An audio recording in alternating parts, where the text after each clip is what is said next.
1, 2, 3.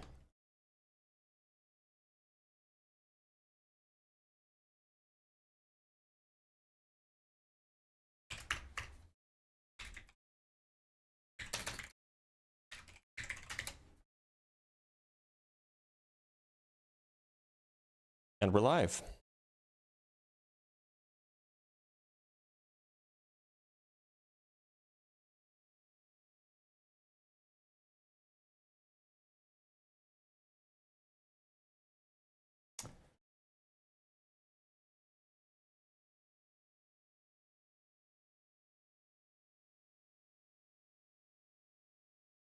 Howdy, everybody. Hope everybody's having a good day. Just connect TikTok.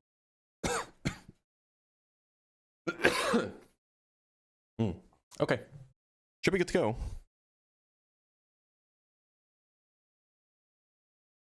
What's today? Today's the 23rd. Make America scientific again. That's a good phrase. I actually like that a lot. All right, let me just double check, make sure that all of my audio is correct. We should be good there. Well, you know what? We can put that back there. We don't need that separate. And then we need this.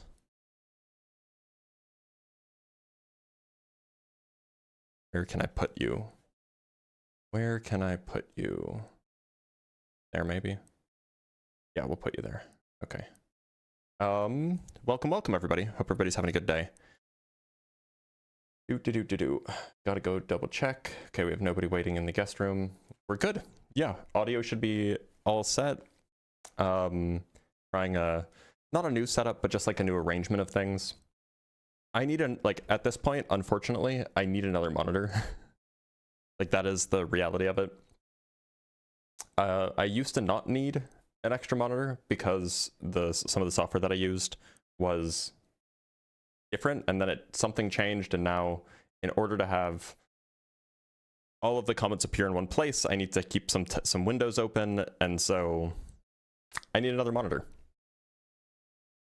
Maybe one like there or something like that.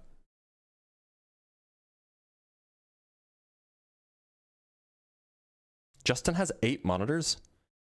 What is happening? What is happening over there? Why does Justin have so many monitors? It's too many. Too many monitors. 8 is too many. Yeah, VR, honestly, VR glasses would do it. Yeah, I mean, eventually I'm going to start streaming over to Twitch as well, but not yet.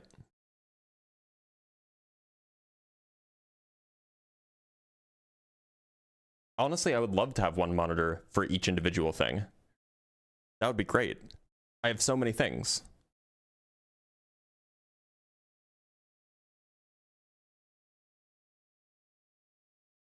But I don't have 8 monitors, which is unfortunate.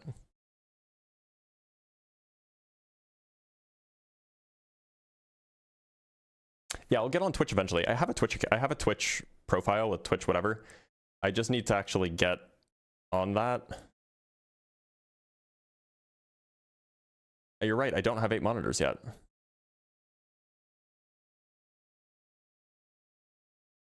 I mean, so currently, and here's the issue.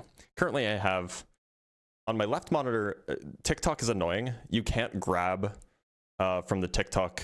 Actually, I wonder if they changed that.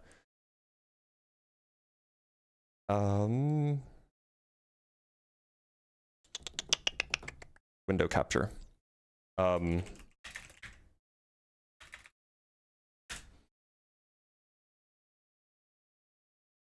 Yeah, so unfortunately they did not change that, which is kind of as expected. There's basically no way to grab go away. There's no way to grab like the actual TikTok screen on the TikTok window.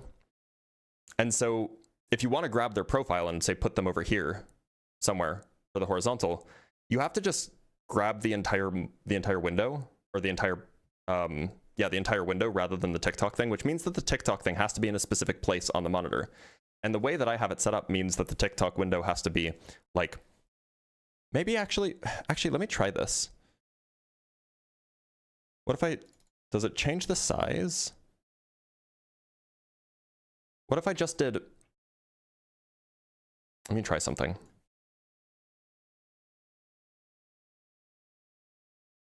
So if I do this, and this, then move that, and then this, and this, and move that, and then like this, and then make it smaller, that might actually work. I would need to wait till we have a guest up, but then I can take my notes, and I can put my notes over here.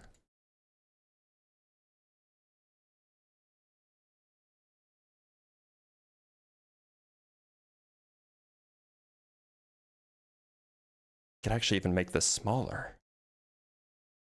Oh no, that's the smallest it gets. And then the notes can go over there.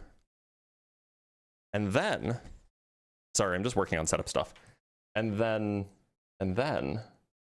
this can go over, I don't know where this goes.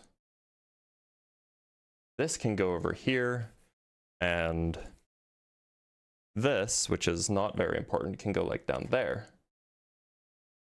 Pro strats, we fit basically everything. We got there. Sorry for that. Sorry for the long amount of time that took. But we got there. Sorry, let's read a super chat. From Phantom with the £5. With your dislike for Trump, do I take it that you like violent drug cartels, despotic regimes, and Islamic fundamentalism? Yep, you got me. I love all of the things that are evil and hateful and terrible in this world. That's definitely my opinion. Absolutely true.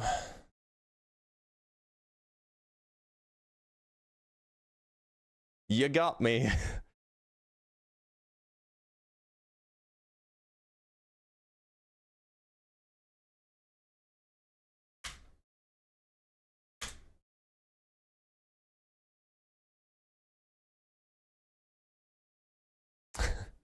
Yeah, I mean, of course it's a straw man super chat.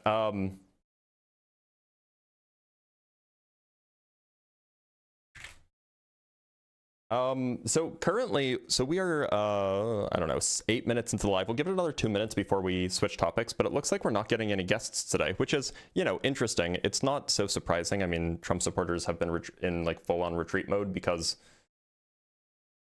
it's crazy the world we live in. But there's a guest. Biconditional Bat. Hello. Biconditional Bat, how's it going? Doing great. There's Glad like to a hear sound it. argument. Yeah, so it's just going to be like a modus ponens argument. If there's a sound argument in favor of the proposition that MAGA is not anti-science, then MAGA is not anti-science. And Sorry, give me 1 sec. I'm adjusting a window that shows your lovely profile picture, okay? Okay, sorry, so you were saying? There's like a sound modus ponens argument. Yeah, sure. Yeah, so it's just going to be that if it is the case that there's a sound argument in favor of the proposition that MAGA is not anti-science, then MAGA is not anti-science, and then you can just affirm the antecedent and the conclusion follows in modus ponens. Yeah, okay, so why would I reject that? Why would I accept premise 2, that there is indeed such a sound argument? Yeah, because if there's a sound argument in favor of the proposition that there is a sound argument in favor of the proposition that MAGA is the best, that MAGA is not anti-science. So why would I accept premise 2? Yeah, so it's just going to be that if there's a sound argument in favor of the proposition that there is a sound argument in favor of the proposition that there is a sound argument in favor of the And why would I accept premise 2? It's just going to go through like an infinite series of things, and each time it just raises the probability of the initial consequent. Is that how that works? Yep. Okay, reverse the exact same argument, and you get to the exact same conclusion, but, you know, reversed, right?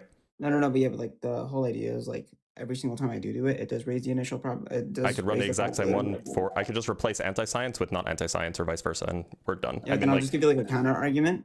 Yeah, I would give you a counter argument too. All right, Bat, take care.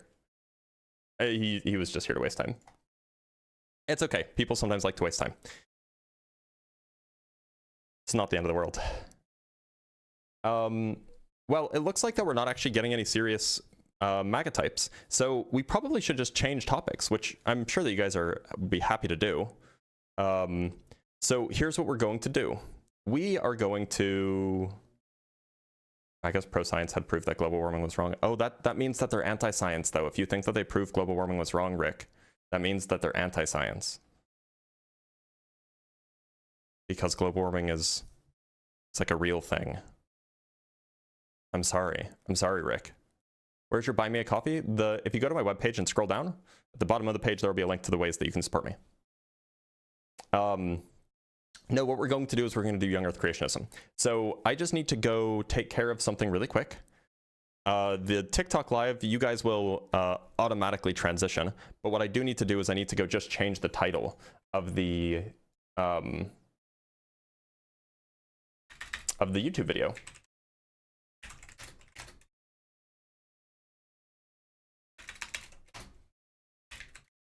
Unless we got a... No, we didn't. Okay. Oops. Where'd it go? We're just going to change the title of the YouTube video really quick. And then we'll just change where it ends up. Just give me one moment, everybody. Da-da-da-da. Transition. Isn't that lovely? Bada bing. Still just changing the titles of the YouTube videos. There we go. And then this should go into the different. There we go. Indeed, with the magic of editing, it's like it never happened. Now I do have to adjust this again. So I gotta, and then it's like here-ish. And I gotta make it smaller and then put it there.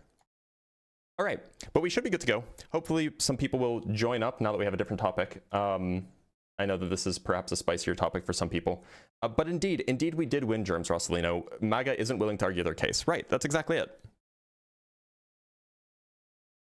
Indeed they are not. Well, we'll give it a few minutes and we'll see if anybody shows up. Ask a Physicist is Tuesday and Wednesday.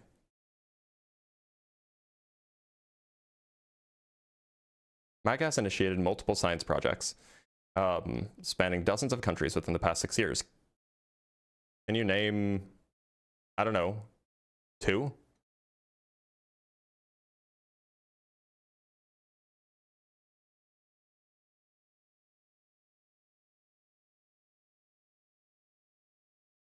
No sound. Oh, okay, no sound detected. Well, that's because I'm not talking, TikTok.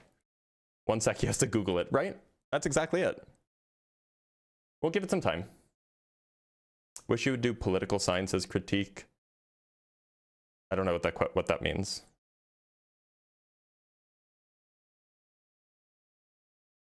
Most are pretending that they're now MAGA. That's true. Well, I don't know if most are pretending that they're now MAGA, but lots of people who were Trump supporters are now pretending that they weren't, and we will never let them forget, right? I got my PhD at UC Davis.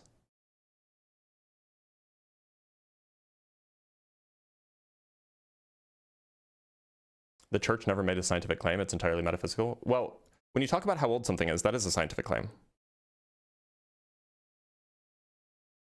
I changed the topic because we weren't getting any bites. So, you know, we'll give it another few minutes on this topic. And if this topic doesn't work out, then we'll change topics again.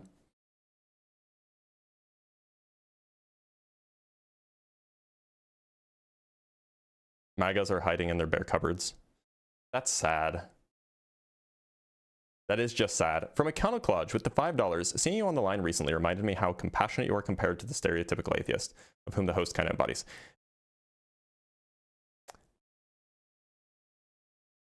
I don't want to toot my own horn. I think I tend to be nicer than a lot of the debate bros.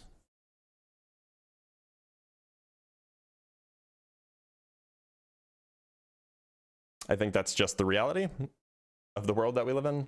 We have a guest, and I don't know how to read their name because it just looks like a dot. You can easily refute this.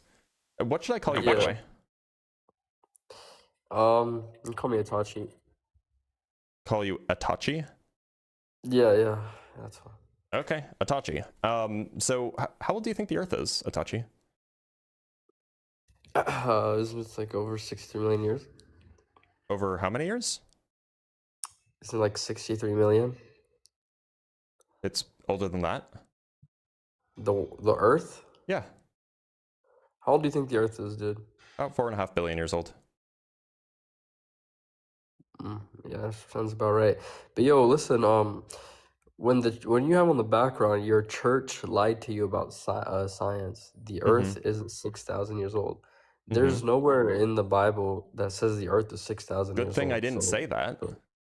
So you lied, and this isn't a Christian Wait, thing. where did I say that? Where did I say that the Bible says it's 6,000 years old?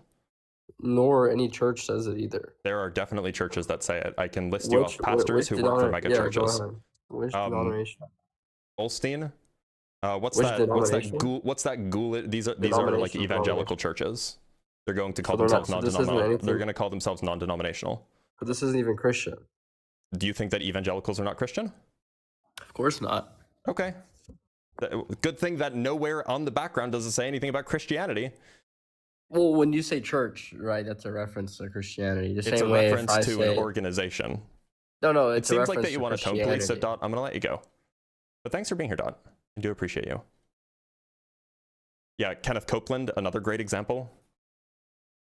And by great example, I mean like horrible, because he's a horrible human being, but you know.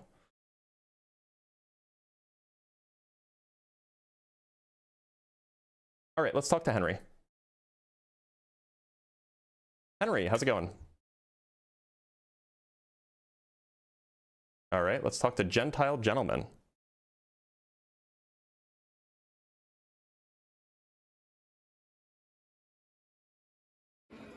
Gentile Gentleman, how's it going? What's up? Good. Glad to hear it. Gentile Gentleman, how old do you think the Earth is? I think it's 6,000 years old. Okay, why do you think so? I don't know. I think it's because of the number of people. It only works out if something like the Bible, however the story goes, and you follow that, and that's how the number of people makes sense today. Can you elaborate on that a little bit? I'm not really following what argument you're making. I can't. This is just hearsay. Okay, so then why do you believe it? Just sounds right, man. It just hits me in the vibe. You just believe things when they sound right? Not all the time. It's really got when it has to do with the Earth's age, you do? No, it's way more. It's like the, you know, the 99th puzzle piece going into place instead of like the one, like a feeling. It's more like, oh, the picture's clear. Okay. So like, you don't really have a reason then to think that the Earth is 6,000 years old. It's just kind of like a vibe. No, it's because you can't tell me how the number of people got to the number of people. You can't show me that right now. The Bible can show me that. No, you can't. Why not? Historically, you can't without the Bible. Why can't I? Okay, go ahead. Yeah, okay. I could just show you a plot of the population growth of people over time. Here. Sorry, I'm just pulling up the plot. Here we go. This is the one that I want.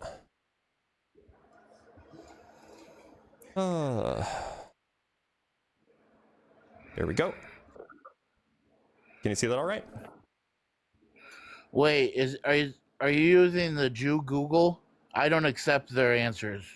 Oh, okay. So we're doing anti-Semitism, and also no, I didn't punch anything into Google. Oh, are there more people that are Semites that are not Jews? I'm not going to get into the semantic debate. I'm not going to get into the semantic. Them, though, right? I'm not getting into the semantic debate with you. Why? I'm not using Google. I'm not using Google. Because you're a Jew. I'm not talking about this whole you're an atheist Jew Google. Trying to get Christians out of Christianity. You seem really, you're trying really to lead upset people astray. Is that what you're trying to do? About a lovely group of people. You're a Jew trying to lead people astray is what you're doing. You seem really upset about a lovely group of people. The Bible literally talks about people like you. You're a snake. You're a scorpion. So I gave you the data. The data shows you how the population has changed over time and how we got to the population today. It seems like you're not interested. It seems like you're not actually interested in that, and you just want to come up and like rage bait. Fortunately, I don't get rage baited. We get it. I'll just keep you on point. So you said that I can't show you how the population has gotten to today. I want you to show me the population. Here's the population over time. on this chart. Okay, when was the first person again? There wasn't a first person. Whoa, confused? what the fuck you mean? There was no first person. There was no transition How was from there a like second non-human person, a to third human. person? There's no order to the number. There's no order to the number of people. What are you talking about? This seems like there's a gap in your theory. No, it just seems like there's a gap in your understanding of evolution. Well, if there's not a first human, there can't be a second or a third. So evolution doesn't proceed on individuals. Population take Evolution off doesn't from proceed one? on individuals. There's no hard boundary between, say, Homo erectus, late No, Homo you would erectus, and know early when Homo sapien. it would start, and then so when it No, when did that's it not start? how it works. When So did modern humans start? arose around So you don't know 300,000 that years ago. answer. I was just answering you. Modern humans arose around 300,000 years ago. Modern Homo So in sapien. 300,000 years, we're at 8 billion right now. Yep. But the 300,000 years ago, it was only on one continent, right? I think that's the current consensus, that modern humans arose from Africa. There were other species of the genus Homo that were on other continents, but they were not Homo sapien. So they didn't also Or they start were in not Homo Africa. sapiens sapiens, rather. They didn't also start in Africa and then go out. My understanding is that they did, but they left at different times. Homo sapiens sapiens did leave, or did originate in Africa and then spread out from there. So are white people aliens or what? What the fuck? No. Why would white That's what people the be black. aliens? That's what the black Israelites are saying. We're saying Why- we're aliens or I mutants. don't care what like Can we talk about random mutations? bigoted And how people a think. Like it's mutation is generally copy not of a influential gene? in my view. Can we talk about that? How a mutation is a We copy of a can once you acknowledge that I gene? showed you how the population has grown over time. So there is no such thing as a mutation that could be positive. I don't know Therefore, why you think that's therefore evolution being related to mutation what I is said. impossible. It sounds like you're very confused, and I understand that No, you're I'm confused just because you pretty much probably have a smoother debunking brain than the Your koala. entire worldview like, of how you say I would heliocentric suggest that you science like is and everything. go in, give yourself a brain massage, maybe wrinkle up that cerebral cortex of yours, so then you can I have a understand some smooth things. brain. I don't need it massaged. It's already great. Did you say that you have a smooth brain? Yeah. Okay. I'm sure you're proud it's of that. smooth. Yeah. Why wouldn't I be? It's goy. Yep. This is what the Nazis do to you guys. They smooth out your brains. Whoa! I wasn't in the 1930s. Were you? You don't have to be in the 1930s to be a Nazi. Technically, you do it if you're going to be a Nazi because they don't exist. Technically, I'm not a Nazi because I didn't live in the 1930s. I just share all of their political beliefs. That's what you're doing right now. What, Christian ethics? Oh, okay, you're doing Christian ethics. Got it. Yeah. This has got to be embarrassing for you, right? The group over the individual, the exact opposite of what you promote. Because you're a Jew. Got it. Okay, well, Yeah, I you think that we're probably promote- done you here, promote all the gentlemen, bad but thank you stuff for in the being here. world is promoted by Jews. All right, well, that's definitely going on Wikipedia, on YouTube.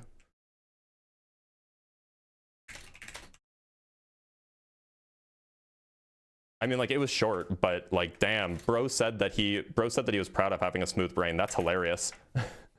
Let's read some super chats and we'll move on to our next next guest. From Stargate with the $2. This dude has been on before. Get him out of here. Has he? I don't recognize his name. From Tim Davidson with the $2. Homo sapien. Lol, you said sapien. Yeah. From Oni Win with the $20. Lamau when they admit they have smooth brains. I know. I don't think that he knew that. I don't think he knew what that meant. And from Eat Some Shorts with the $5. Brainwashing got him shinier than a bald man in the sun. Yeah, his brain was very clean. All right, let's talk to... I feel like I've spoken with TBD before. I need to double check because I don't want to make this just a rehashing of all of the conversations I've had.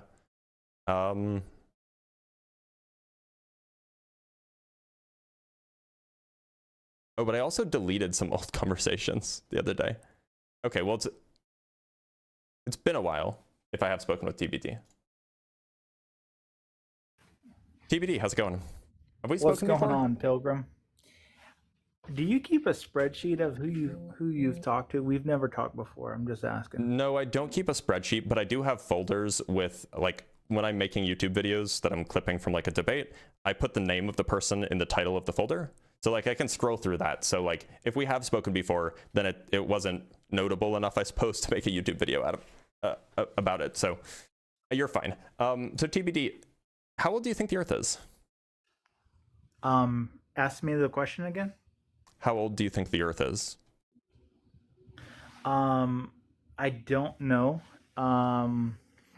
If I were to guess how old the Earth is, I would have to rely on sources, scientific sources and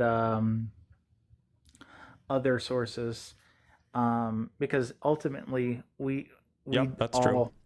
We all don't know the truth, right? We all have theories and we all have belief systems, and ultimately we're all wrong. At the That's end a of wild claim. How could you assert that we're all wrong? Are you right about that, or are you wrong about that?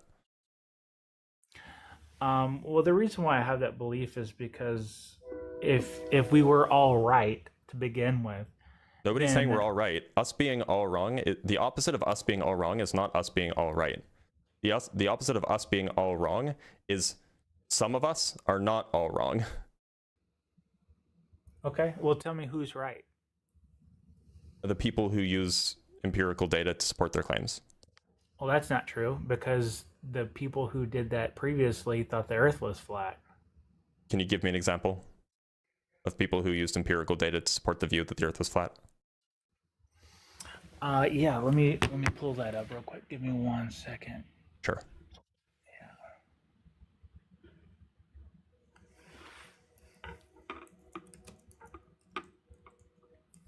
Here, let me help you with my typing too. Okay, thank you. I appreciate that. Hopefully this is helping you with ChatGPT or Gemini. Hopefully it's getting faster. If we type faster, maybe it'll give us an answer faster. Okay, give me uno momento. Yep, Por favor. I'm trying to go as fast as I can. Short answer. Okay, there we go. There is empirical historical evidence that many ancient peoples believed that the Earth was flat. That wasn't what I asked. What I asked was for an example of somebody in the past who used empirical data to prove that Earth was flat, not that whether or not there's empirical data that people believed Earth was flat. The evidence comes from archaeological artifacts written. This is just examples of empirical data proving that people believed Earth was flat, not evidence or not examples of people, ancient people, who used empirical evidence to come to the conclusion that the Earth was flat. Those are different. So, you can have empirical evidence that some people believe something, and you can have people using empirical evidence to come to beliefs, and these are different. when historians, right, talked about empirical evidence of what people believe, there's many records. Not understanding. Look, you're not understanding the distinction that we're talking. I didn't ask for the records that people did believe it. I'm asking for examples of the people in the past who used empirical evidence to come to the conclusion that the Earth was flat. Do you understand the distinction? Yeah, give me 1 second. How did they conclude the Earth? I feel like I'm just talking to ChatGPT here. Yep. And I'm going to show you that I'm right. Yep. All right, well, you're short not right, answer. You want the but short go ahead. answer? You can do whatever you want. Because of their observations. Okay, so what's the empirical evidence? A person looking at something is not empirical evidence. Or, sorry, to be precise, I use the word empirical data. So somebody looking at something is not empirical data. Okay, specifically. So, I mean, like, it's just not the case. There. Hold on. Holy Gore, you're so funny. ChatGPT, please uncook me. Hold on, brother. Hold on. Yep, okay. Okay, let's see. Empirical. They didn't collect empirical data 2,000 years ago. It's just not a thing that they did. Oh, well, you're trying to check me, motherfucker. Why are you trying to do that?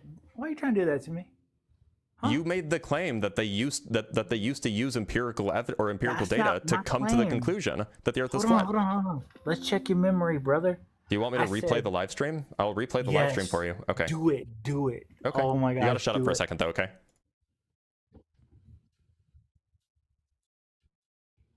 Hey, you're pretty good. Yeah, you're a pretty good host by being able to do this. Yeah, no, you're good. But I'm gonna mute you so then we can hear it, okay?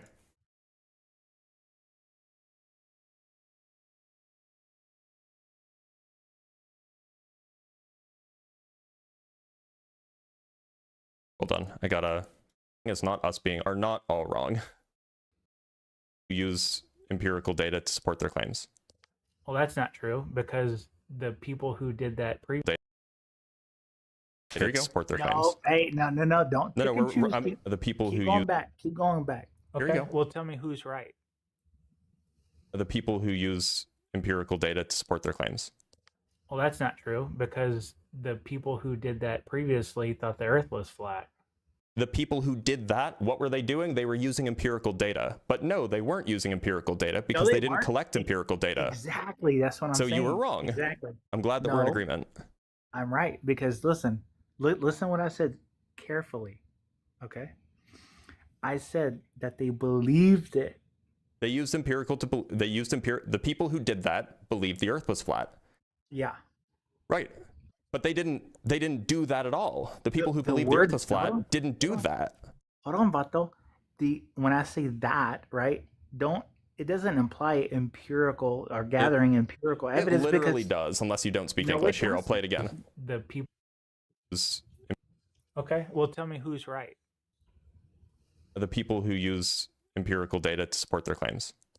Well, that's not true because the people who did that previously thought the Earth.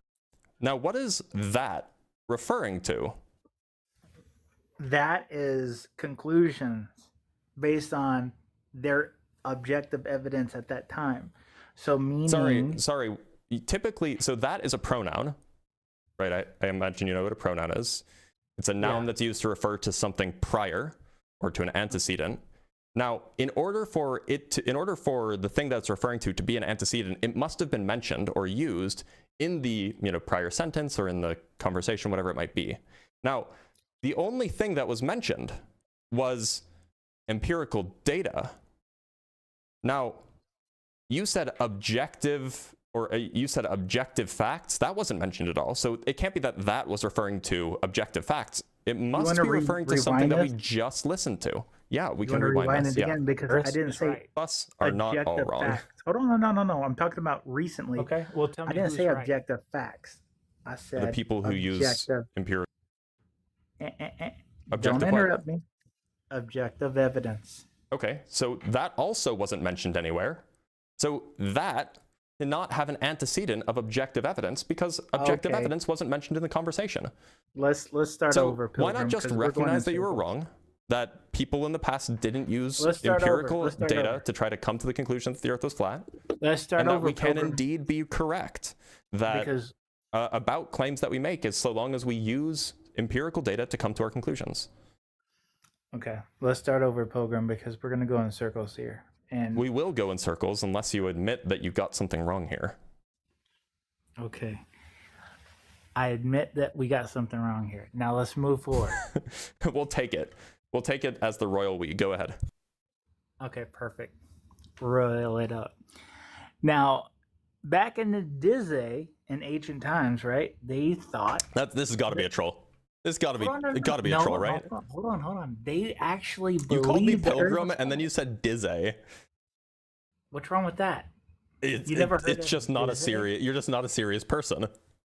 I'm 100% serious. Like, I like those glasses. That's how serious I am.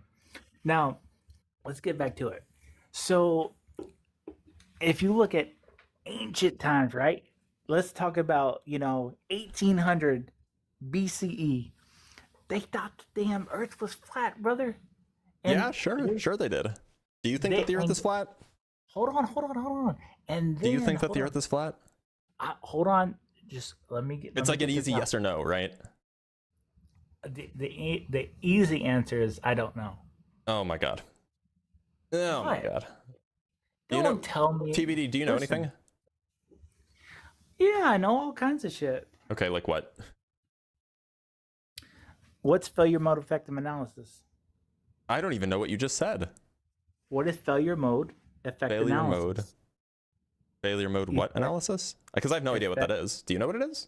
Yeah. Failure mode effective analysis. I thought you said that none of us know anything. Is that not what you said? Or actually, no, Bro. you said that we're all wrong. Which is even worse than saying we don't know anything. Use the context clues that were provided to you, my friend. Oh, so now we're allowed to use context clues rather than actually just using the actual English language that has context clues built into pronouns like that? Listen, bro. I told you we're moving on. Don't you remember that? I sure do. Do you? Yeah. So Why how are we old do you think moving the on? Earth is? What did I tell you earlier? Dude, you got some attention span issues, bro. How old do you what think did the I Earth tell you is? What did I tell you before? Well, I'm hoping that you changed your mind. No, bro. I didn't change my mind. Okay, You so then it think seems that- like we're going back to where we started because that's Okay. the topic. Carbon dating. Carbon dating, How yep. how accurate is carbon dating? Pretty accurate.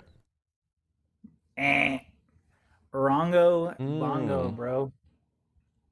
That's wrong. Yeah, Now, okay, what's the evidence that carbon dating's not accurate? Hold on. We're going to ask my friend, okay? Hold on. Oh, We're gonna am I ask just my gonna little am I friend. gonna end up arguing against ChatGPT again? Because I could just have an argument with ChatGPT like on my own time. Yeah, no, you're not, bro. Do you but I'm have just do you have like telling thoughts of your own? I'm telling you all my thoughts, right? Here's my first thought. Number one, right? In about another 100 years, we're gonna look back and say, you know what? These two pilgrims that were talking on the TikTok were actually. I can't do it for that much longer. I'm sorry. Maybe you guys like that shit, but I can't. All right, from Garain with the $2. That interaction for sure needs a Wikipedia article. It really does. Like, he was just gonna type more into ChatGPT, so I'm not about that. From Stargate Master with the $5. Nazi crashes out in flat Earth debate was the last guy. I recognize his cadence and voice. Oh, okay, that's good to know. From Christopher Sanford with the £5. Imagine calling in and then not even having the courage to admit you think the Earth is wrong, but instead going on a dude bro, what is truth, man? Yeah, it's just annoying, isn't it? Like, it's a frustrating conversation to have. And from Bacon and Bush sending out 10 Dr. Blitz Debunks gift memberships, that means that 10 of y'all now have access to these. These are my debate notes. So if you haven't... Why isn't it popping up? If you haven't seen these before, it's just like a document that I put together for arguments and stuff. Here's the Young Earth one, here's the theism one, here's the flat Earth one, here's the MAGA one. Anyway, so it's like $4 or $5 a month to get access to these. They're like my personal notes, so like that's why I'm not too worried about like making them public. But if you want a perk and you want a reason to support me, that's the way to do it. Become a member on YouTube or on Patreon. It's like $4 or $5 a month. And from Simeon Urchin with the $2, well, hello, Pilgrim. Nice to meet you. Yeah, right? He was really doing a, what is that, a Wayne? Isn't that that's like a, who's the guy? Anyway, from Spy Da Face with the $5, the Earth is flat and only 6,000 years old. Well, that's a claim. If you want to come up and talk about it, we can. All right, let's talk to Health and Wealth. John Wayne, that's who it is, not Wayne the John Roxon. God, I'm so funny. All right, let's talk to Pledis.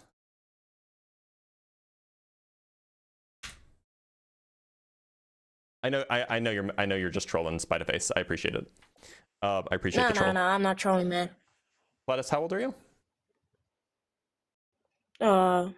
14, why? You can't be here. You're too young.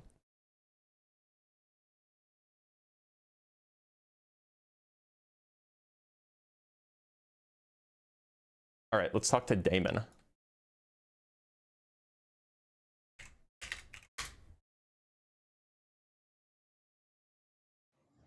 Damon, how's it going? I'm good. What about you? I'm doing all right. Damon, how old do you think the Earth is? I don't really know, but I would say the Earth isn't flat, but I know I many wasn't people asking that what shape the Earth is. I was asking how old it is. More than 6,000 years, I think. Less than 1,000,000 years? No, more. Okay, well, look, it seems like that you don't disagree here, so I'm gonna let you go. Bring up Cypher.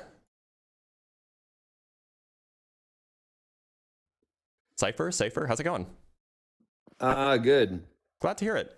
Is it I've Cypher never or been Cypher? it's my online name. I pronounce it Cipher, but it's only like That's fine. something that I read. So Cypher, how old do you think the Earth is? Well, I knew the answer. I've been watching for a minute. Like I know the answer is 4.5, right? Billion. Yep. I don't know why though. Like I don't want to come and debate, so I know it's not great for views because other guys are pretty entertaining, but I'm kind of on board with science. But actually, I don't know how we even know. Do you know? I do know. We use something called uranium-lead dating of both rocks on the Earth and of meteorites. But what I'm going to do is I'm going to let you go, Cypher. Okay. You will hear this argument with other people, so just stick around, okay? Can I say two things before you cut me off? As long as they're not like slurs, go ahead. Oh, I'm not going to slur you.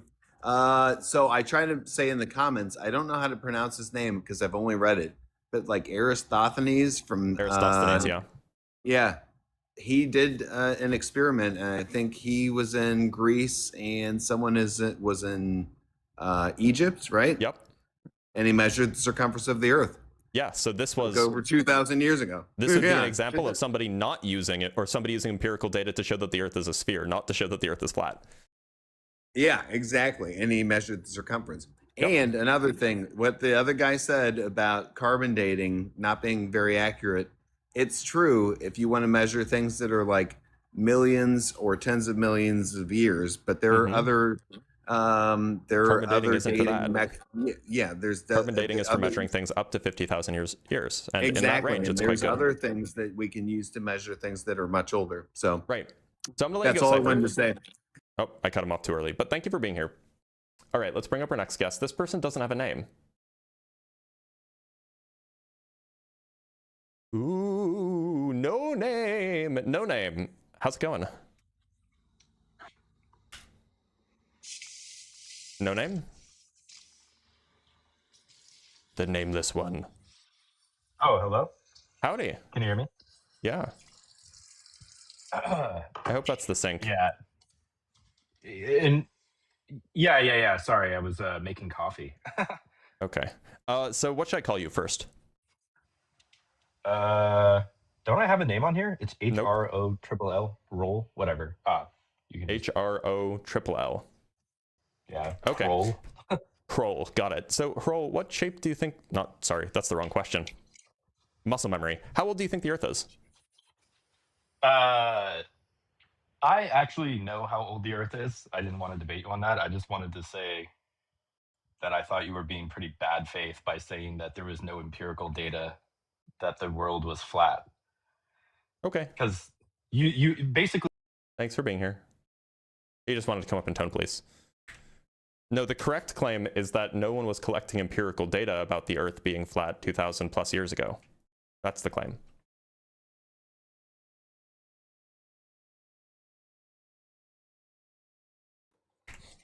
Gabriel, how's it going? Yo, hello. Howdy. Yeah, hi, sir. Gabriel, how old do you think the Earth is? I think the Earth is 6,000 years old. Why? Simply because like the evidence that you were talking about, such as like carbon dating, I think is like invalid. Okay. Can you tell me why you think so? Because like the equipment and like the technology to see whether like an object is like we're not that advanced yet. Just a quick question, Gabriel. How old are you? 19. What year were you born? 2007, April 5th. Okay, that's fine. You just turned 19 then? Yeah, around that. Okay. So, you think that we are not advanced enough to do carbon dating? Nah, yeah, and I feel like it's unreliable. Like, I Well, don't think those the are two equipment is separate claims, reliable right? enough. Those are kind of two separate No, things. like I agree we have the technology to like get a rough estimate, right? But like I feel like the estimate is way off. Okay, why do you think that it's way off? Because like the equipment that we use aren't advanced enough for it. Like I have the blueprints for the advanced equipment. Are you familiar with what equipment's being used? Something like that. But like I made my own equipment for carbon dating in like the Arctic and northern poles, right? And Sure. I Have you been found there? that like no, not yet. So like you made your own equipment, and so your claim is that because you made your own equipment, that the equipment that, you know, professional scientists use is not advanced enough to accurately measure things? Yeah, correct. Because my theory How does and that the follow? research that I put in, what'd you say? How does that follow? Your equipment has nothing to do with the 'cause- equipment that they have. Yeah, exactly. And their equipment is like is outdated, like How do you know? 1920s technology, right?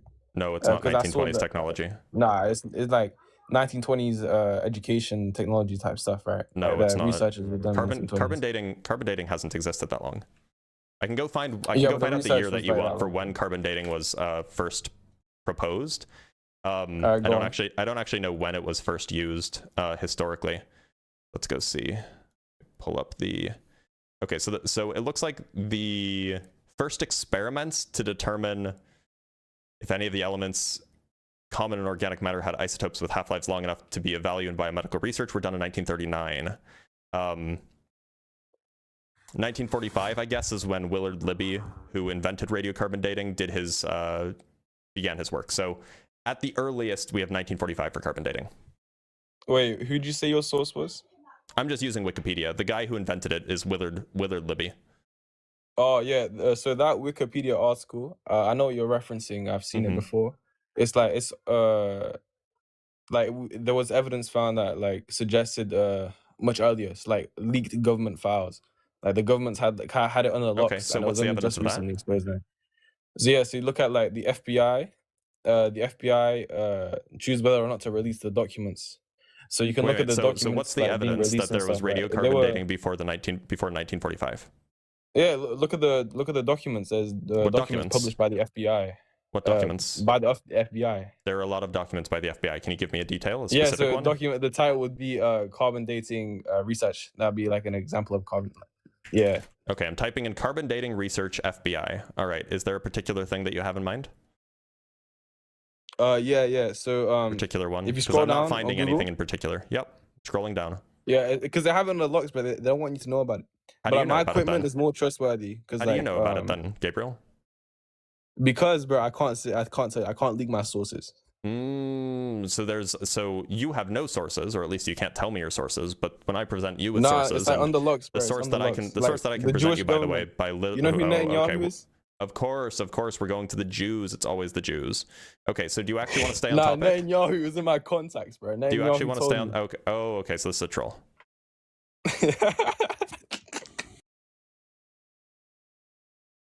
Okay, that's fine. All right, let's talk to Jake. Actually, I just want to make sure I'm not missing anybody who's in the guest box. Oh, we have Chun Chun on Discord. Oops, I'm sorry, Chun Chun, please come back. Oops. I'm sorry, Chun Chun, I did not mean to disconnect you. I meant to unmute you. Chun Chun, can you hear me? Yeah, can you hear me? I can. Glad to have you here. Yeah. Hold on. Let me close the video real quick. Yeah, no, that makes sense. Okay. All right, So- I'm here now. Chun Chun, how old do you think the I'm a Earth little is? bit nervous. It's okay, you can be nervous. I won't bite. I'm not really certain, and I actually was hoping to get some questions of myself answered if you were up for that. So you're not certain because you just don't know the answer, or you're not certain because you're on the fence between 6,000 years and 4.5 billion years?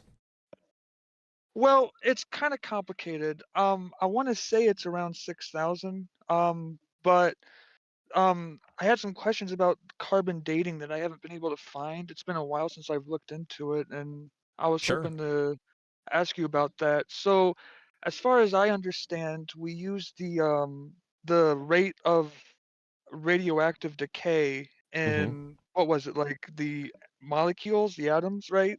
Yeah. Okay.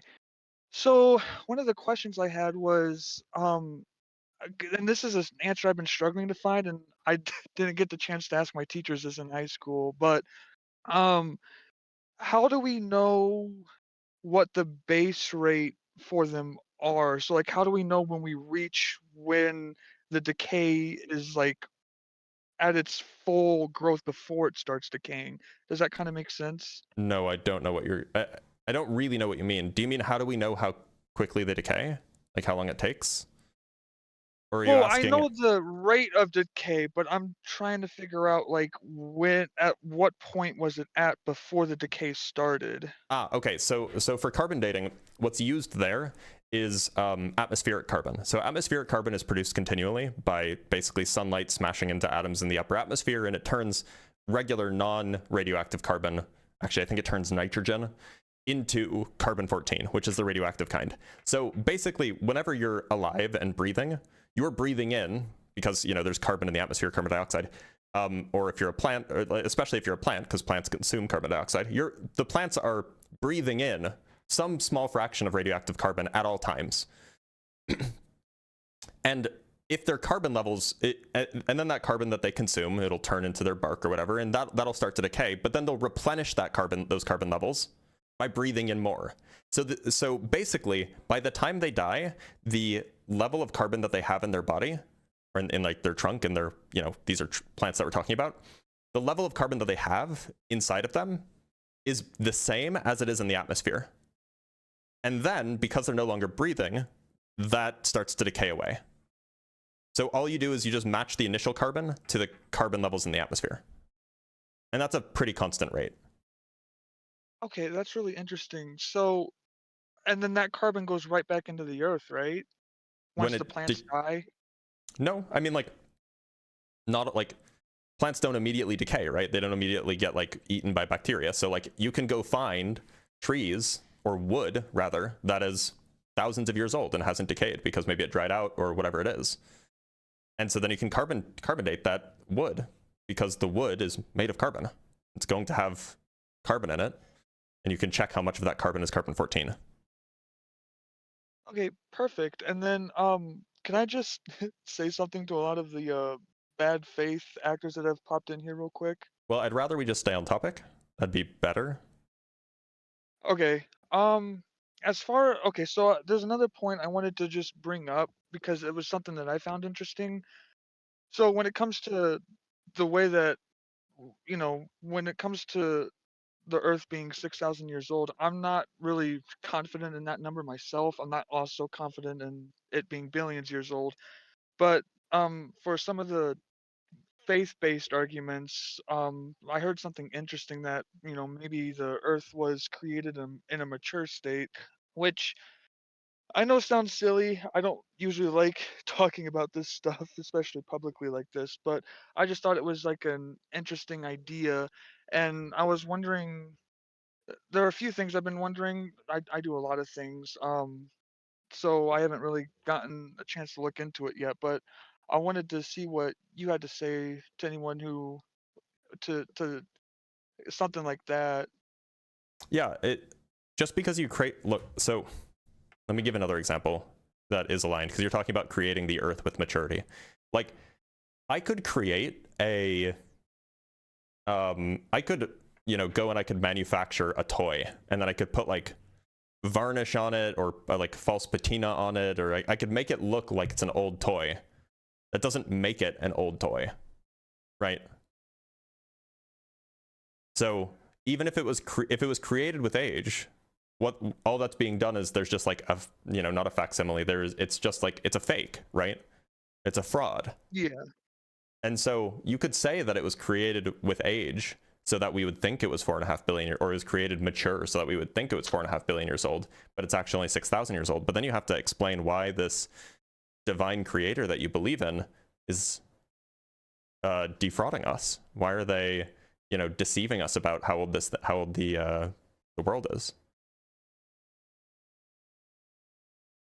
Yeah, you bring up an interesting point there. There was one other thing that was on my mind while Sure. listening to you, but I wanted to ask you about light in particular. So and I'm sure I just tuned into your stream like a few minutes ago, so I hope no one's brought this up yet. But when it comes to the James Webb Telescope, Mm-hmm.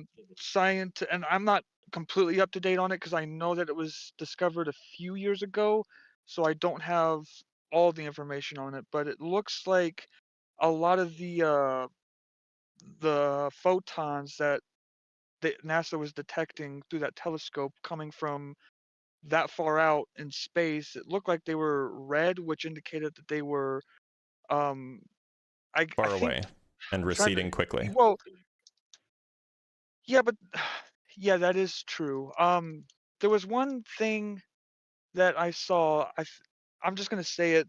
Someone had mentioned that the universes looked a lot more mature than they expected them to be. Does that kind of make sense? Like, So you're referring to the galaxies, and what is the case is yeah, that we had certain assumptions before building the James Webb Space Telescope. We had certain assumptions about what galaxy formation is like, how long it takes, what the process is, etc.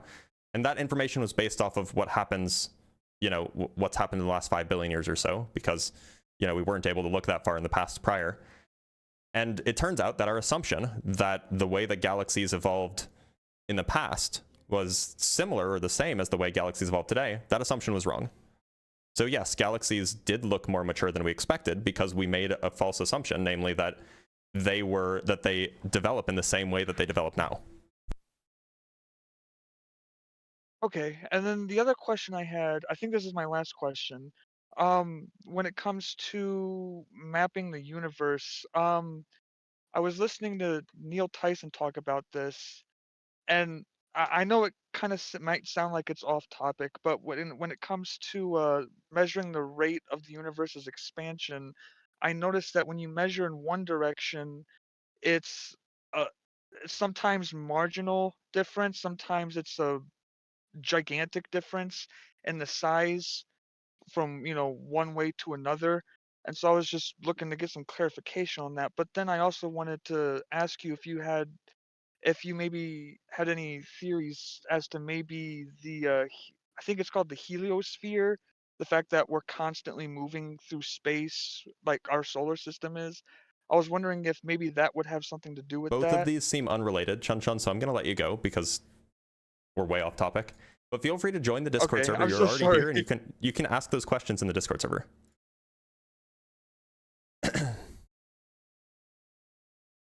He was nice and curious. That's why I didn't kick him off. But we do have a goal here. So let's read some super chats, and we'll bring on our next guest. Germs Rosselino sent 5 Dr. Blitz gift memberships, which is huge. Again, those gift memberships means that those people for a month now have access to the debate notes. And so you can go and you can look at all of the stuff that I've put together over the years as I've done these debates and I've accumulated resources and arguments and so on, if you got one of those lucky 5 gift memberships. Alternatively, you can just become a member yourself. It's like $4 or $5 a month, depending on which platform you're on. From L'Oreal Ashley with the $20, thank you so much. Young Earth creationists have no interest in reconciling reality with their beliefs. Thanks for the good entertainment as always. Well, I do my best. And you're right, they don't. From Marky with the $5, is it consensus that the universe is eternal? I hear that tossed around a lot. Also, what's your favorite thing to learn about in science? Love your vids. So it's not consensus that the universe is eternal. It's also not consensus that the universe has a finite past. There is no consensus about this. My favorite thing to learn about in science is physics. I'm a physicist, right? Anyway, let's bring up our next guest. Our next guest is XRP.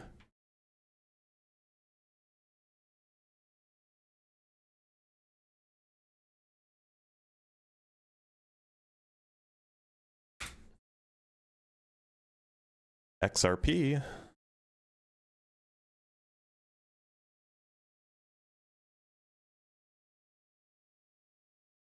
All right, it looks like XRP is not coming up. Let's bring up Ryan.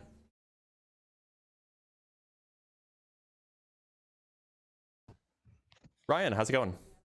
I'm good. How are you? I'm doing all right. Ryan, how old do you think the Earth is? 4.3 or 4.6 billion years old. Okay. Well, thanks for being here, Ryan. We have another Ryan.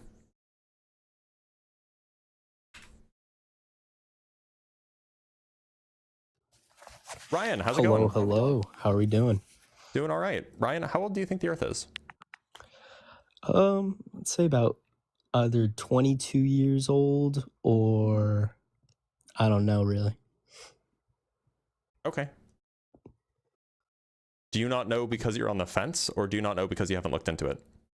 I don't think we know. Why do you think that? Why do you think that this is not something that anybody knows? Well, you know, regardless of what you measure and how you measure it, at the end of the day, it's still a human making a read, right? So do you think that we know anything? I don't think we know anything for certain. No, that's a part of science after all. Oh, well, no? sure. You don't have to know something for certain. You can still know things, though. Well, yes, we may seem to know things, but isn't the whole thing about science to constantly question? Sure. You can be a scientist if you want, and then you can go do that. But if you're just like a rando, then you're not really doing science. So why are you trying to do the science thing? What do you mean? So like, if you want to be a scientist, if you want to go constantly question things, then go be a scientist and question them. If you're not actually interested in doing the science, then you don't really have the right to do the questioning unless you're going to actually genuinely in good faith do it. Sure, but that is the job of a scientist, right? Yes, after all, but I mean, if we're going to go into jobs, do we think people do their jobs perfectly all the time? Seems irrelevant. I mean, how is that irrelevant though? Like, I mean, even scientists will tell you with, you know, uranium dating, like you're not, like there is cross-checking methods, you have cross-contamination, metamorphic sample, like absolutely, there's things to control for, and you have to be careful when you're doing your analysis. So Ryan, do you believe in God? When the rock was first discovered in Australia, that was like Ryan, 14. do you believe in God? You know, I think that's a tricky question. I think... No, it's not. It's a question about your attitudes towards a proposition. I don't know. I'd say I believe in something bigger than us, but I'm not really... Like, you're not sure of that thing, right? I share morals, but I wouldn't say no. I wouldn't say I'm an ultimate believer. Not at all. Okay. Well, it just doesn't sound like we actually have something substantive to disagree on. So I'm going to let you go, Ryan. I was actually disagreeing with you because your disagreement is that, well, we can't know anything. And the Jungian archetype is... like, I'm sorry, I'm not going to do that. He was just trying to do like Jordan Peterson, Phil Bro stuff. Let's bring up Hebrews 4:12.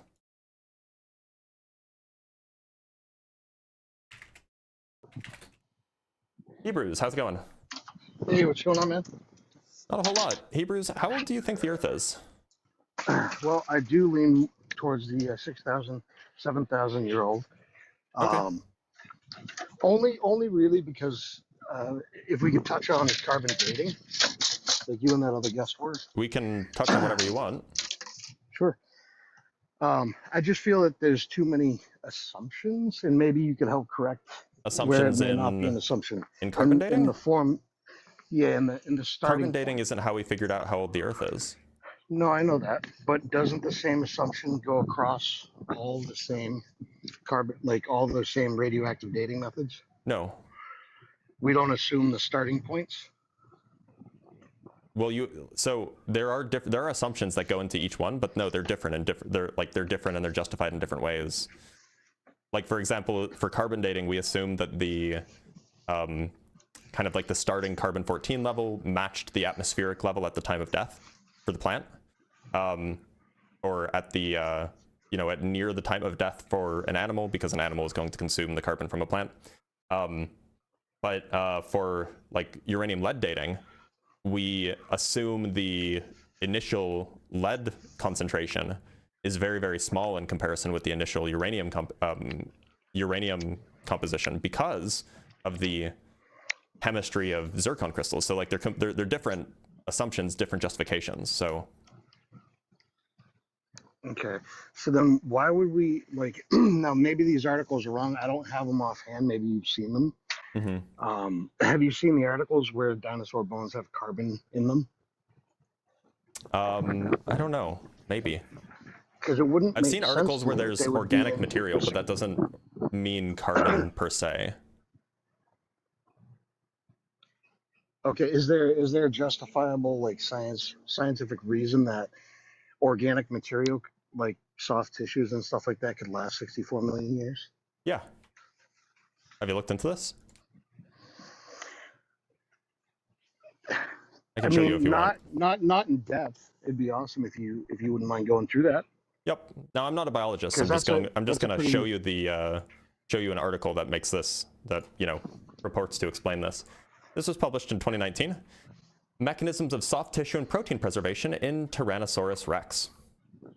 The idea that original soft tissue structures and the native structural proteins comprising them can persist across geological time is controversial, in part because rigorous and testable mechanisms that can occur under natural conditions resulting in such preservation have not been well defined. Here we evaluate two non-enzymatic structural protein cross-linking mechanisms, Fenton chemistry and glycation, for their possible contribution to the preservation of blood vessels structures recovered from the cortical bone of a Tyrannosaurus rex. So those are the two mechanisms that they're going to describe. It's called Fenton chemistry and then glycation.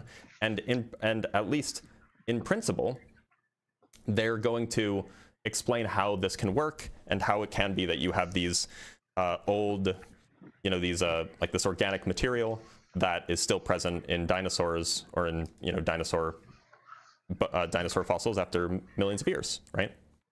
Okay. So yeah, I mean, there is a scientific explanation. So how long of a testing period have they done this method to see how long it'll preserve it? Has it been more than 10 years? Has it been more than this 20? paper came out in 2019. But like you don't need to.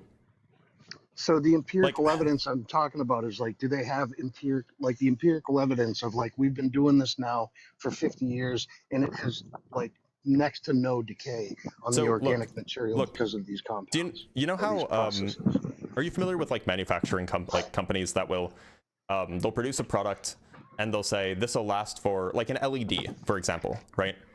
And then they'll say this LED will last for 100,000 hours or whatever. Sure. Do you think that they actually just let it run for 100,000 hours? No, it's perfect that you use that example because I'm an electrician. So no, right. I don't.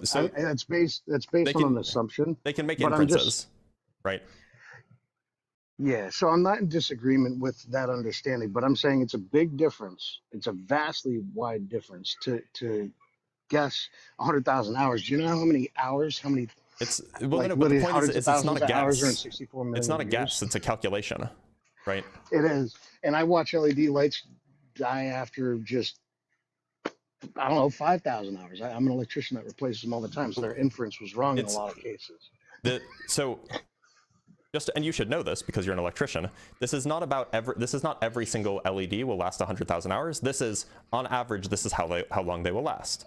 And so the claims here, they're going. I'm like, you know, we could go into the detail. It's a very long article. We can go into the detail if you want, but neither of us are biologists or paleontologists, so probably a lot of it will go over our head. But what I understand what they're saying here is that this is a process that basically evades the natural or the standard ways that these things would decay.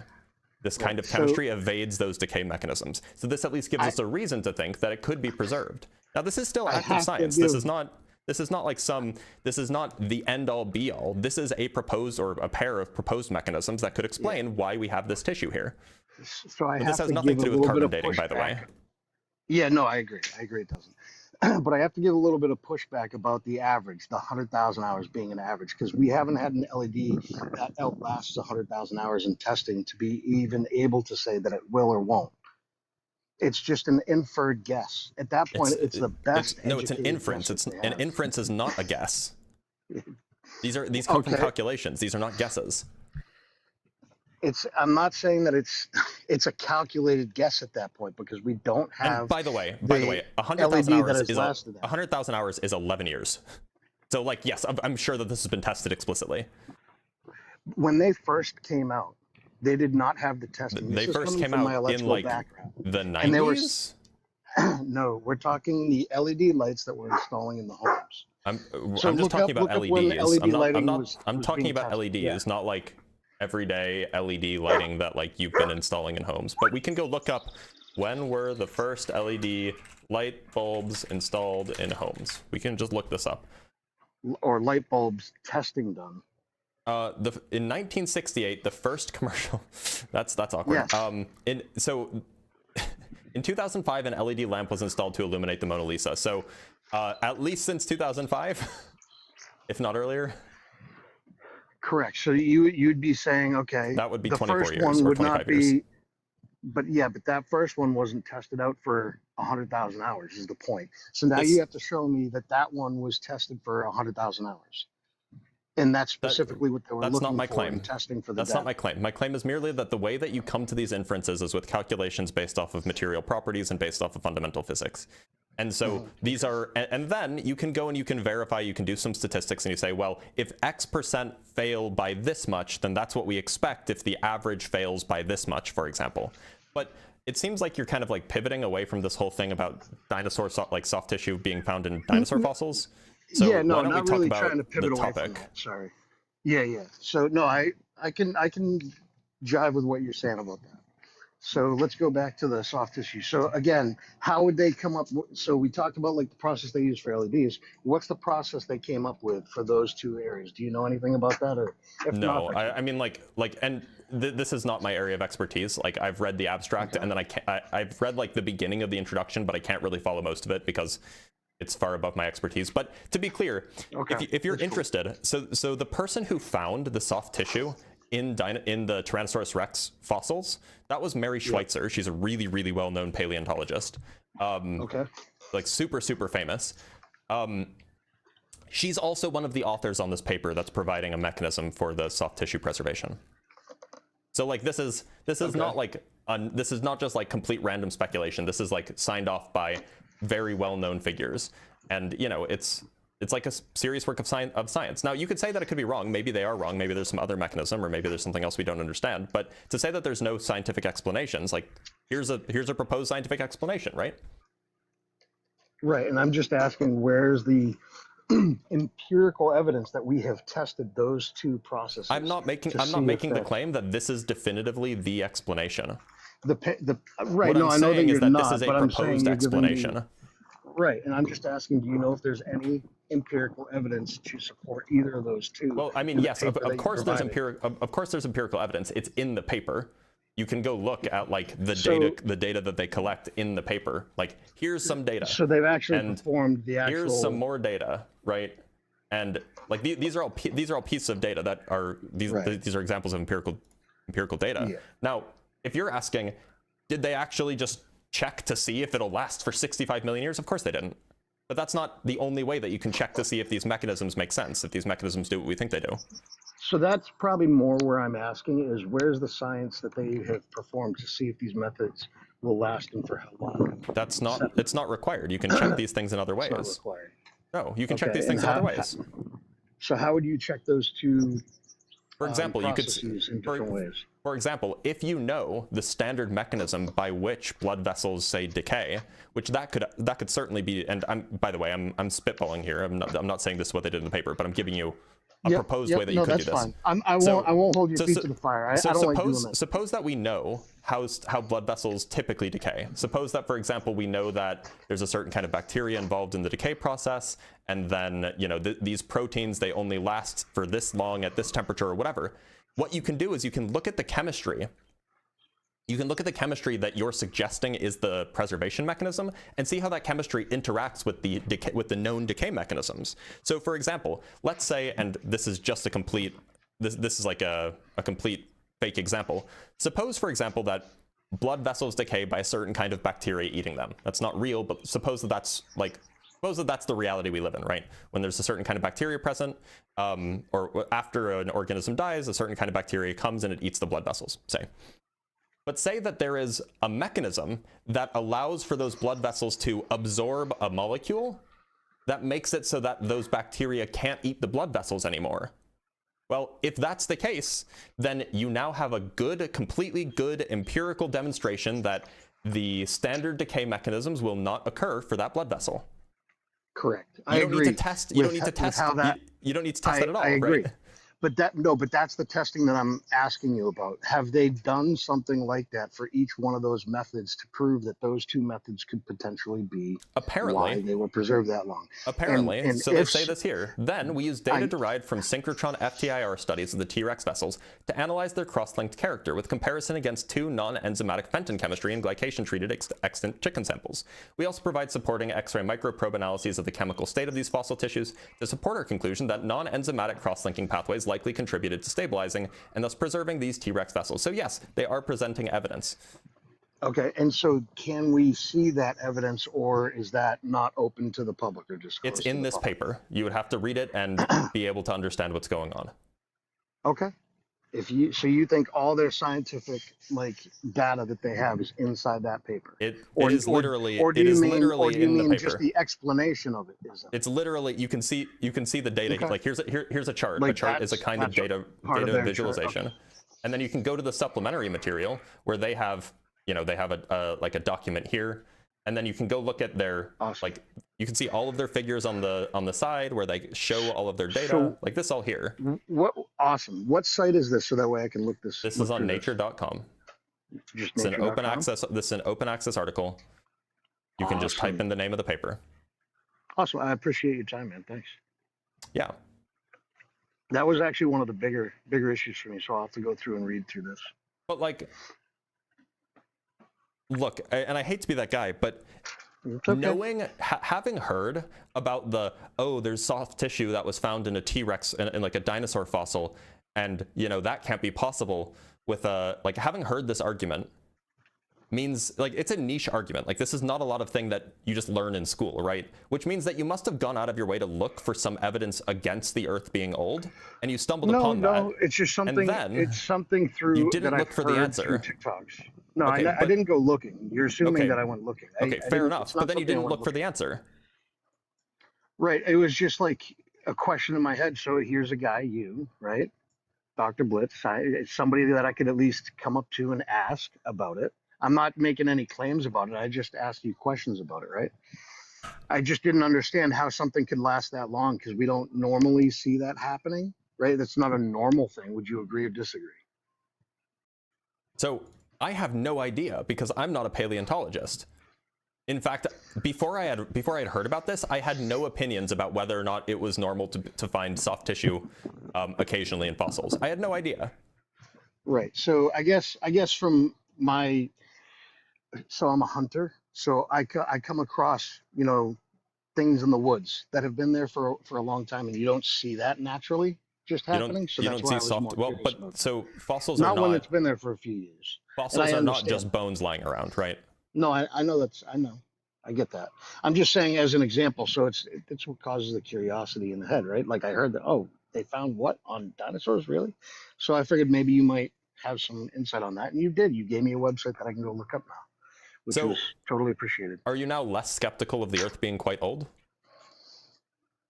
No, I wouldn't say that because so I do believe in God.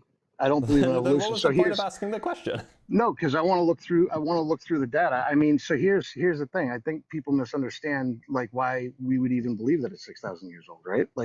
Do you when you see somebody who believes in God that believes it's 6,000 years old? Do you think that we think that God made a baby Adam and baby Adam had to crawl around and find the bottle that's not somewhere? what I think.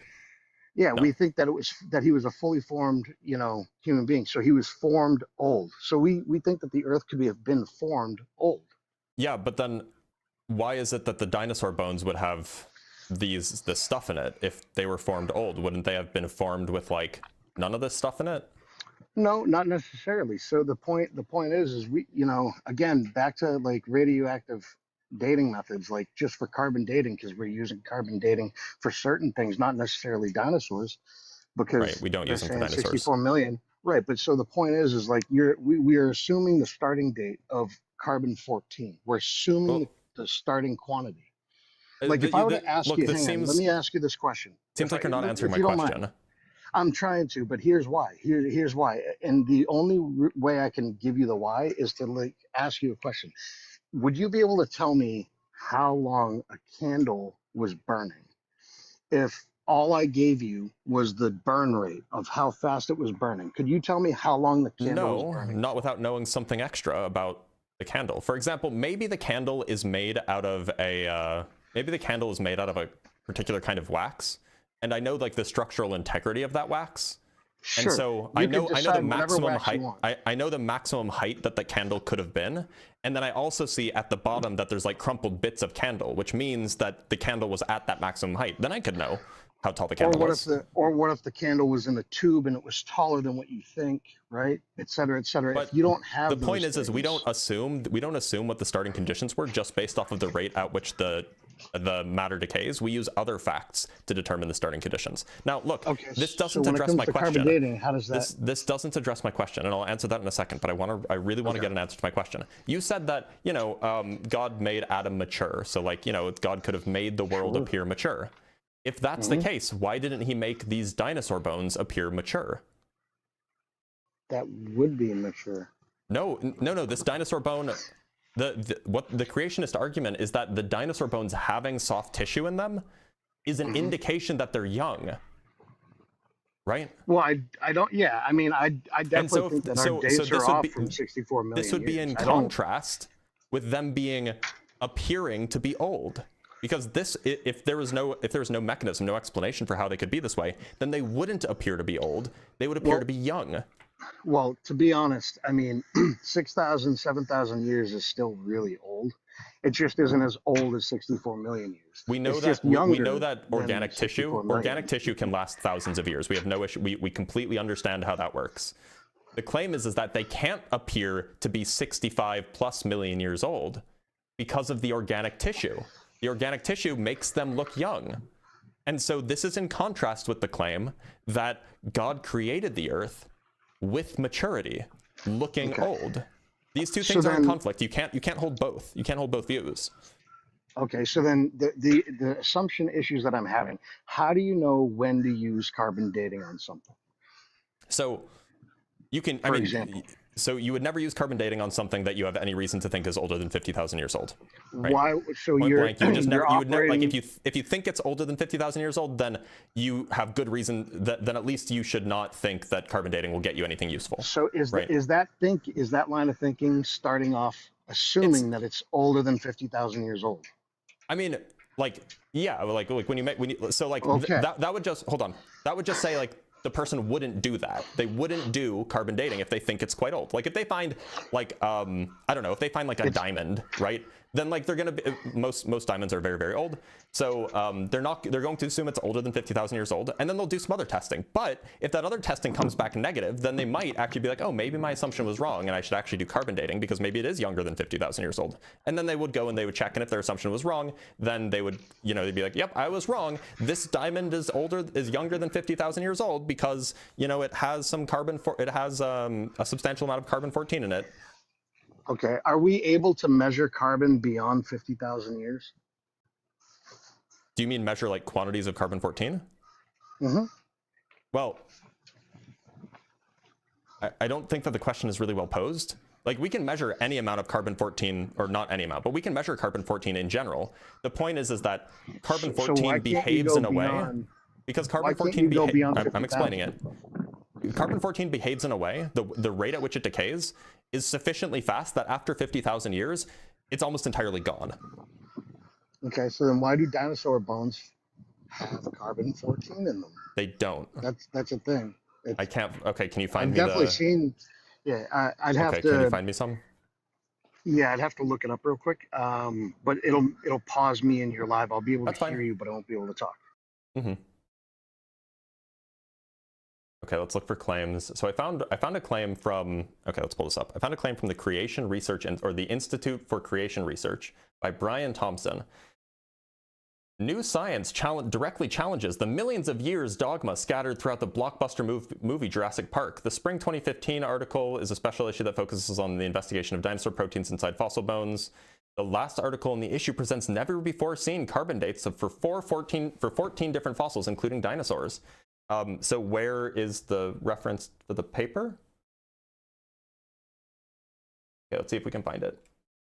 Keep in mind this was published in Creation Research Science Quarterly. So So, I don't know how so I'm reliable not that is, but we going. can I'm find not it. going based off of the creation research. I'll send you a link in the chat. I won't be able to pull up a link from the chat. How do I get Oh, it actually, to you I can see that. Hold on, I can see that. Usually it doesn't let links go through, but let me pull it up. New geology. Presentation 48.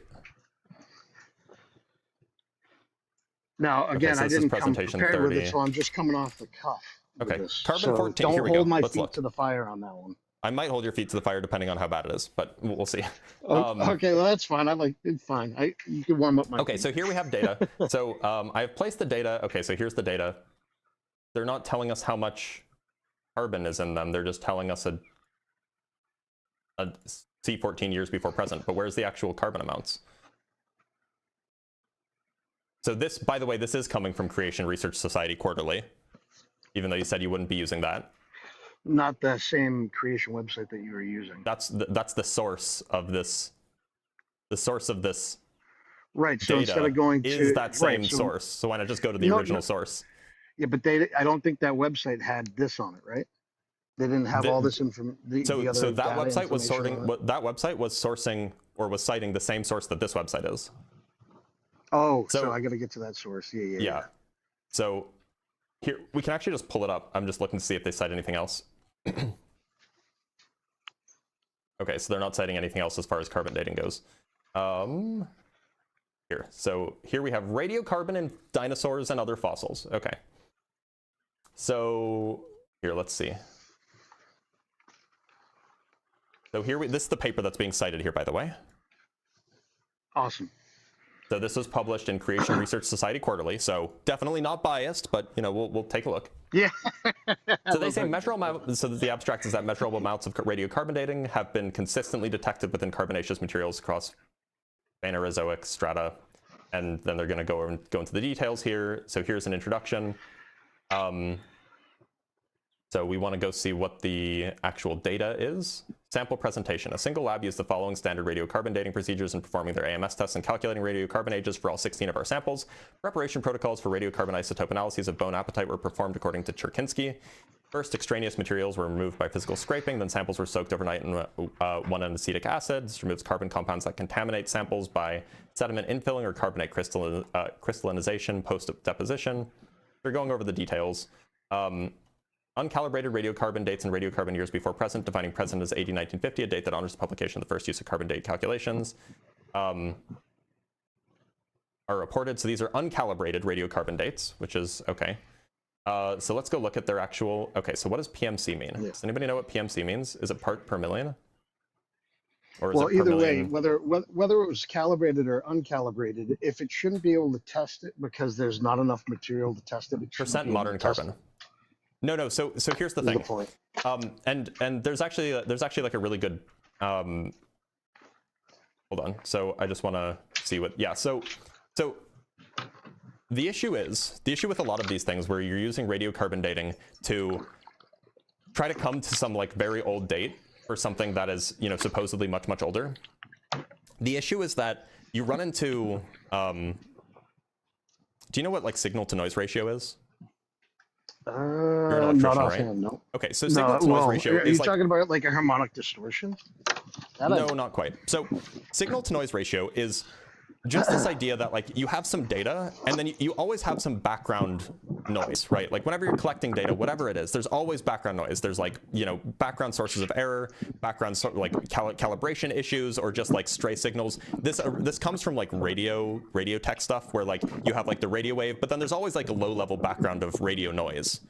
And so what the issue with a lot of these kinds of things, especially when you get to these extremely old ages that are like alleged ages from radiocarbon dating, is that what this means is that the level of carbon that they're detecting is so low in these samples that it's hard to even establish if that's carbon that is the result from decaying stuff, from like if it's the lack of, what am I trying to say?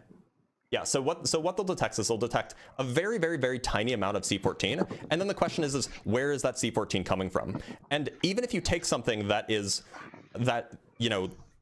by you know, maybe you manufactured it so it has no C14 in it. When you go and you punch it into one of these mass spectrometers, basically, that's how they measure the C14, you will always get some non-zero amount.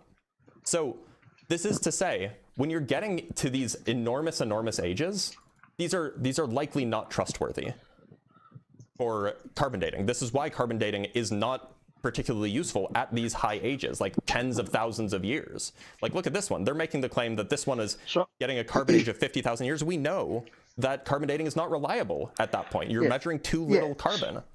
So I'm not in disagreement with you on any of that. I thought you said previously that it wouldn't even be present anymore. I thought that's what you said.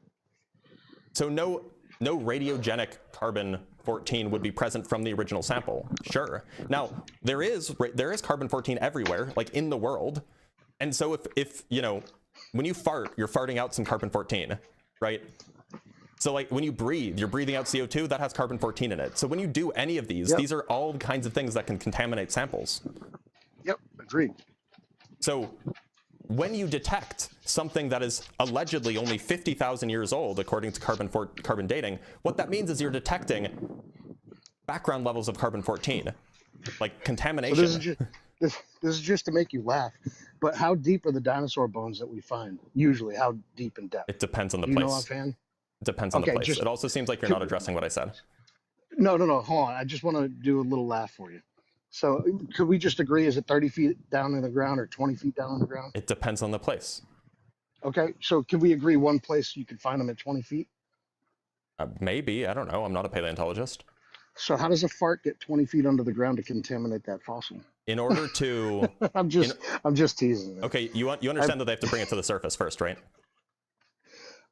I know. Okay. I understand. I was just trying to make you smile. But look, your guests were asking for the next guest, and I don't want to have your guests be don't worry about what the guests are asking for. All right. So look, there's a reason why we use carbon dating in cases where there is a substantial amount of C14 around. Like, guest is not running. Let me give you an example, right? Guest is being respectful. Yeah. Stop reading the comments and talk to me, right? So suppose that you have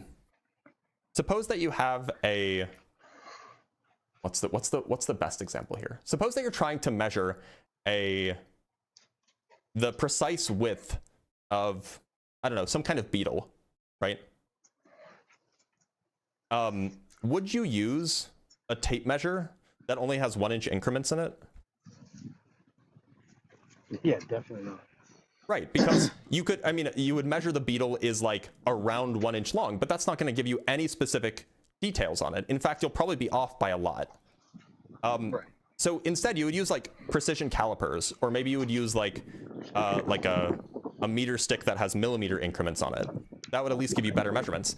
And so every single time that you see people saying, oh, we've done carbon dating of these dinosaur bones, and we got that they're only 50,000 years old, they're only 35,000 years old, what they're doing is they are using a tape measure with only inch-long increments to measure something that's the width of the human hair. Yep. And they're saying, aha, we measured something. No, you made measurement errors because you used the wrong tools. Sure. Now, could I be wrong about the age of the dinosaurs being younger than 64 million? Sure, I absolutely could. But I'm going to try to give you the reasoning of my thinking. If I believe in God, and I believe that he created Adam old, I believe he could have created the dinosaurs old as well. Sorry, you're cutting out. You believe that he created the dinosaurs what? He could have created the dinosaurs old as well, just along with everything else in this universe. Now it's confused because... Did he create them old? Did he create them old so they look like they're 65 million years old? Or did he create them young so that they only look like they're 10,000 years old? Do you Which one is it? Do you believe that I think that he created Adam to be the size of a baby, to go bottle feed himself? Is that what you think I believe? No. Okay, well then you're the not answer understanding to your my question is criticism. no too. You're doing the same thing that I said you were doing earlier. You can't have both God created things with apparent maturity and the radiocarbon dating of these dinosaur bones is like only 12,000 years or 15,000 years. You can't have both, because if the radiocarbon dating on these things was only 12,000 years or whatever, then that means that he didn't create them with maturity. He just created them with the normal amounts of carbon, and then it just decayed away at the normal rate. So, it can't I'm be not both. having it. I'm not having it both ways. I'm just asking questions about those two areas because I wasn't well enough educated in those areas. You gave me a paper to read. What I'm saying is when what I just said is, could I be wrong about them being younger than 64 million? Yes, but at the same point in time, even if I'm wrong, it still does not change the viewpoint that I have of creation, because God would have created it old. Just like I don't think he made a baby Adam that was crawling around in a garden. So look, we can I talk think he about made a fully formed that. man. We can talk That about was that. old enough to walk, talk. We can talk about garden, that. Why feed did God himself. create Adam old? In your view, For exactly what I just said. Why? Did you hear it or no? So that he can walk, he can talk. He can walk, talk, feed himself. Right. Tend to So the there was a reason. Same. Right. So there was some reason for why God made it so that rather than creating a baby Adam, he created a 30-year-old Adam, right? An Adam that had the physical maturity of a 30-year-old. Right. There's some reason it's so that he could fend for himself, basically. He could provide for himself in the garden that he was given. So what is the reason for why God would create zircon crystals that appear or are as mature as 4.5 billion-year-old zircon crystals? What's the explanation? You'd have to ask him why he did that. Just like you'd have to ask him why he made Adam a 30-year-old man. For example, but you gave me the explanation for why he made Adam a 30-year-old man. Then it would be the same explanation all the way through. Zircon isn't required to doesn't have to be 4.5 billion years old so it can feed itself, right? Sure, it doesn't. So what's the explanation? I don't know, to make you ask the question. I don't know. So the goal was to make people doubt God? No. Because that was the result, God, right? That was the result. That could have all come from the fall. I mean, obviously I know that you're not ignorant to the Bible. How did the fall change the amount of uranium in a zircon crystal?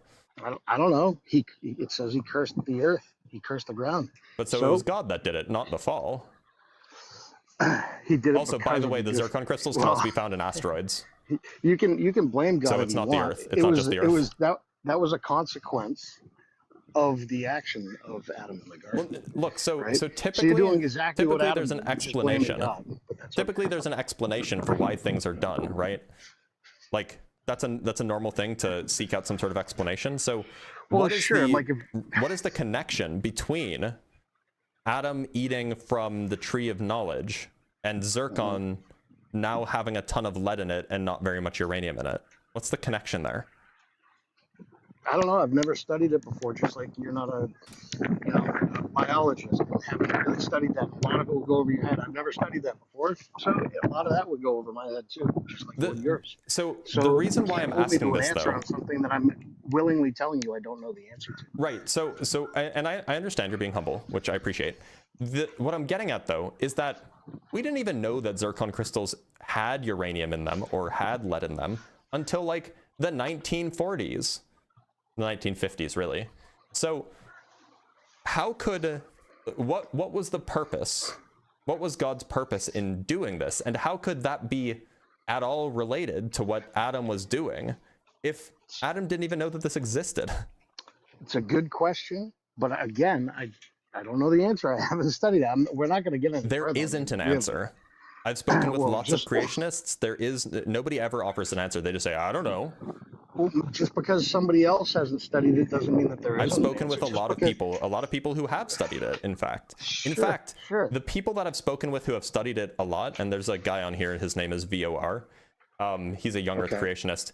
He's a young Earth creationist, and his view is that the radiometric dating of zircon crystals, which is what I'm talking about here, is the single strongest piece of evidence against a young Earth, because there is no explanation for it. Well, there you go. Yeah, so there you go. I mean, then you kind of have your answer from, it sounds like somebody who studied it, right? And so, or at least put way more studying, because I haven't even thought of that until our discussion. So I've never studied it, right? But so all I'm telling you is that if God made it appear old, then it seems like God was just planting false evidence for us to find later with regards to the zircon crystals. No, there would be a reason for everything, but just because we haven't... Does it make it not planting false evidence? Okay, so just because there's evidence in the world, right, for different views or beliefs, and we find one thing and we come to a conclusion, science has changed before because we found something else that explained it better or gave us a better understanding of the other thing that we once found, right? So the same thing would go for learning through why God did what he did. I've never studied that before or any of that. So I like, you're asking me a question to answer something that I've never spent a second even thinking about until this conversation. And so I can't give you the answer from, from that standpoint. And that's fine. Again, I appreciate the humility.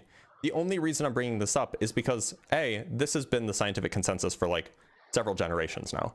So this is not something that's like, it's not like brand new science, right? But the second point is that and I give this analogy a lot. Suppose that I'm like a murderer, right? And I'm like, I do a murder, and then after the murder is over, I go and I like get some chemicals to spray on the blood splatters to make the blood splatters look really old and to like decay the DNA or whatever. With the intent that this would prevent the police from being able to catch me, right?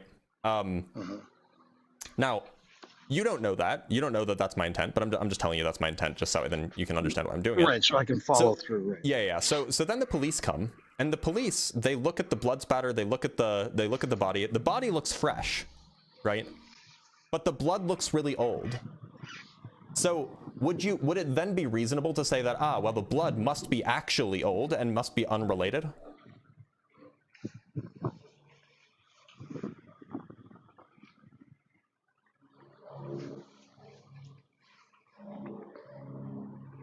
Well, wouldn't they be performing some test to see if some other chemicals would have? Yeah, so they perform the tests and the DNA has decayed. The tests look exactly like the tests on the blood looks exactly like what they would see if the blood was actually old. Right, but wouldn't they test to see if there was chemicals to do that? I mean, that's like the same idea as like, these are magic chemicals. They don't leave behind chemicals. They just absorb into the blood and they make the blood look old. So now you're a magician? I'm lost. It's a hypothetical.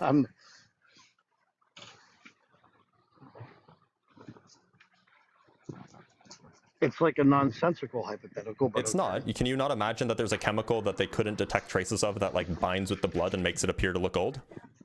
Makes it like artificially age by 10 years? Not really, because we would have to know about that chemical. You can't even like imagine that. Detect that chemical. You can't even like imagine that that's possible. Yeah, but you'd have to know about that chemical. Yeah, I, the murderer, I knew about it. So, and nobody else in the world knows about this chemical. They know about it. Other people know about it. They know about it. So it's just a chemical that's untraceable. Yeah. It just binds with the blood, and then it becomes part of the blood, and it makes it look exactly as if the blood was old. Okay, and so all you see is the blood. You don't see anything else. No, so there's the body, and then there's the blood, and that's it. Just to make things simple, okay, right? There's the body and the blood. So then they test the blood. Now they test the body, and they notice that the body and the blood that's remaining in the body is not as old as what's on the wall. Yeah. But the splatter pattern matches the wounds. No, it doesn't. It's just like a puddle. It's just like a puddle of it's not like on the walls or whatever. It's like you're assuming stuff about it. There is blood that's present. Well, I'm assuming because I wasn't given the full. Now I know it's a puddle. Okay, now you're giving me more information. So there's just like a circle of blood on the ground, and it looks really, really old. And then there's a body nearby that is dead. The body is obviously recently dead. The blood that's on the ground looks indistinguishable from old blood. Okay. That is the hypothetical. Now, if you are an investigator, is it reasonable? The same blood as what's in the body. You can't test it. The chemical makes the DNA decay away in the blood. No, not testing for the chemical.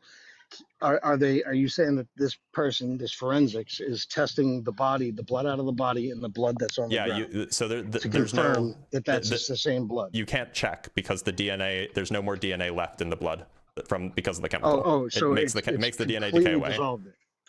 Okay, so completely dissolved it. So now we don't know who that's from. Yep. Is it reasonable to infer that the blood is old and is unrelated to the this recently dead body? You're stuck in a limbo. I mean, you're stuck in an area where you have to put an assumption. Is it reasonable to infer that?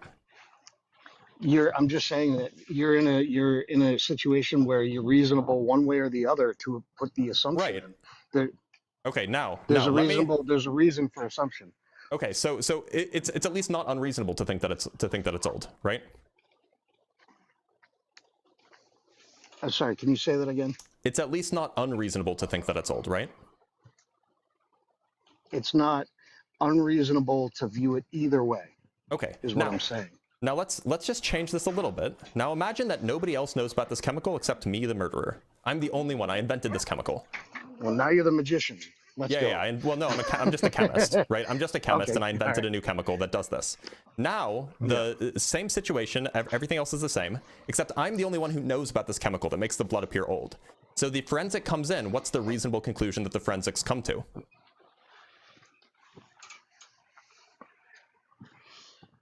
Well, so forensics do more than just testing blood. They look at drop patterns, splatter patterns. There's a lot of different things. There's going to be a drop pattern and splatter pattern in my room in 2 seconds if you don't answer the question. So what I'm telling you is you could have two people go into that same room, two different forensics, and one go, that blood's not related. And then one of them goes, well, no, because of the wounds on the body that's nearby, it could have easily pooled up there, and no idea why that puddle of blood has no DNA in it. Obviously, blood has DNA. Okay, and we so know how just to be long clear, DNA lasts for. I just want to establish that you're being like incredibly dishonest here, because I'm not being dishonest. Not 2 minutes I'm being ago, honest. you had no problem saying that it's reasonable either way, and now And I'm now showing that I've you made why it it's reasonable either way.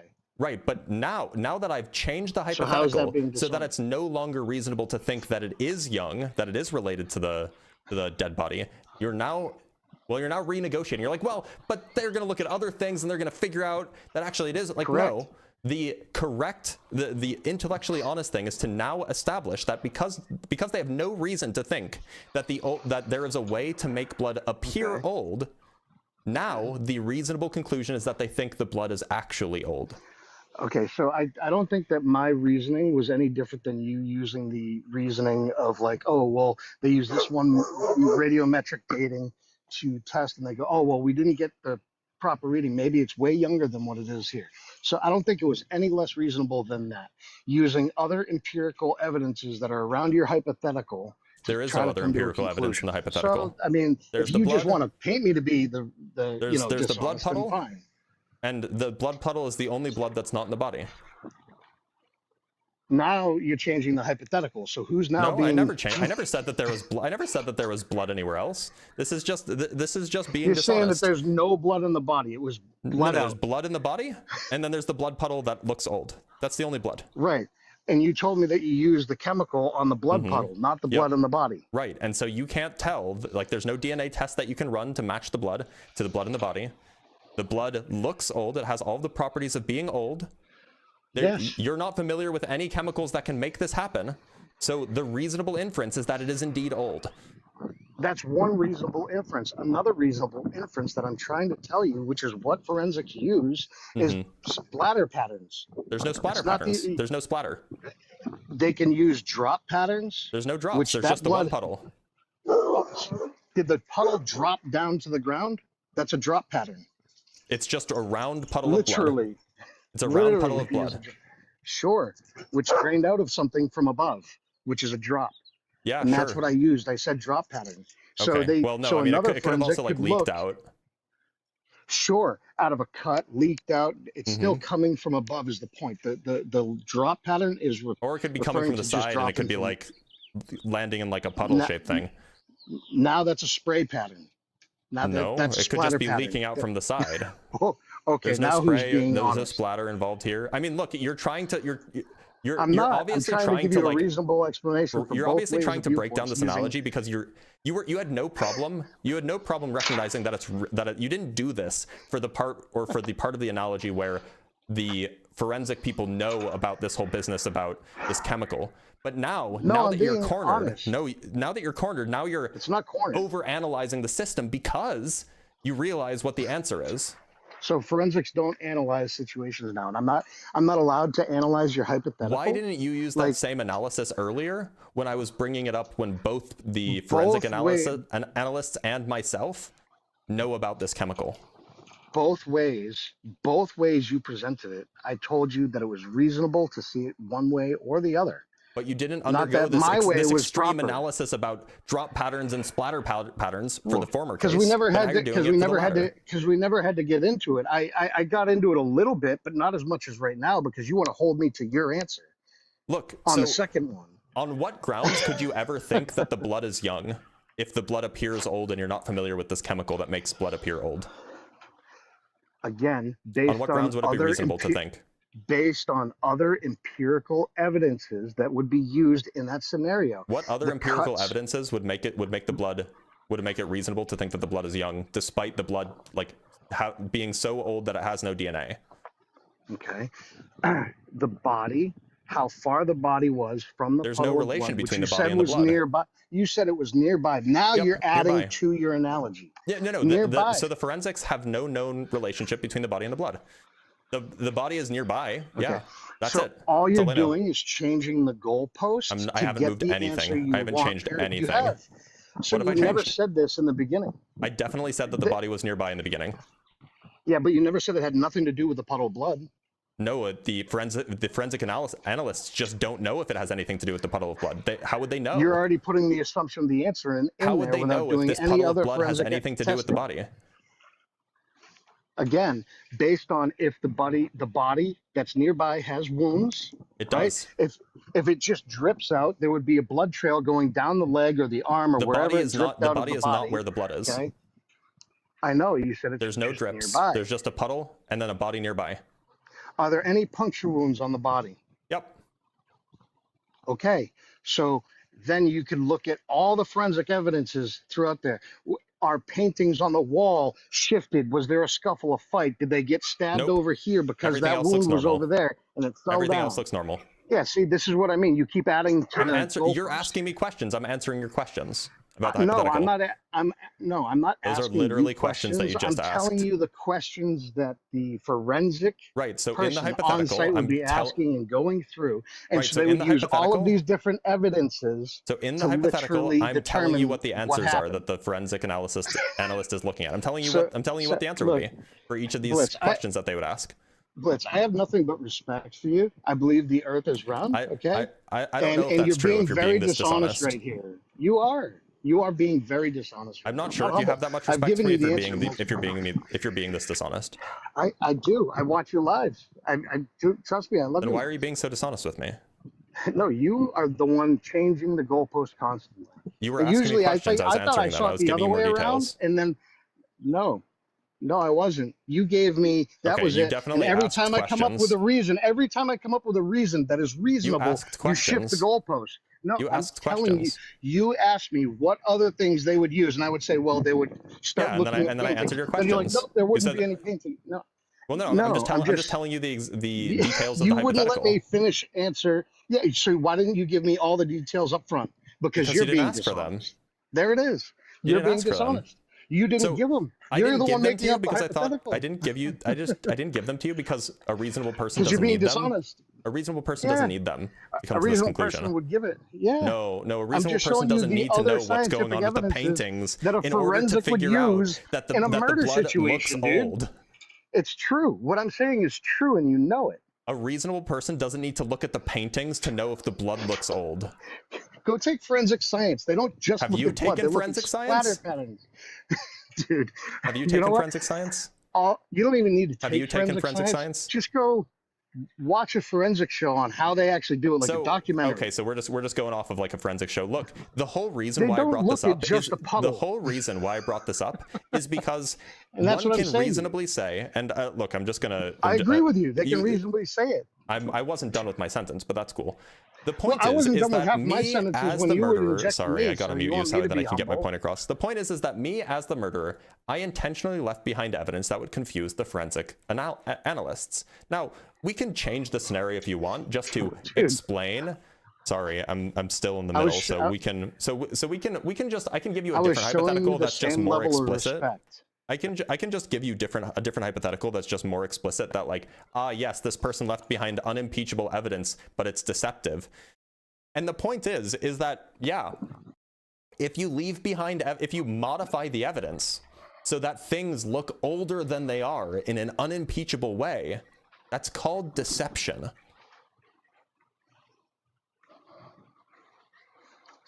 So can I speak now? You done with Yeah, your go statement? ahead. Can you address what I said? Yeah, I will. So the deception is you asked me a hypothetical. I answered that it was reasonable either way. You asked me what other evidences I could use besides the puddle. And I explained it. And in the middle of me giving you my explanation, you were jumping in with answers and cutting me off. And I didn't mute you. I didn't do any of that stuff. So if you want to be dishonest, then go ahead.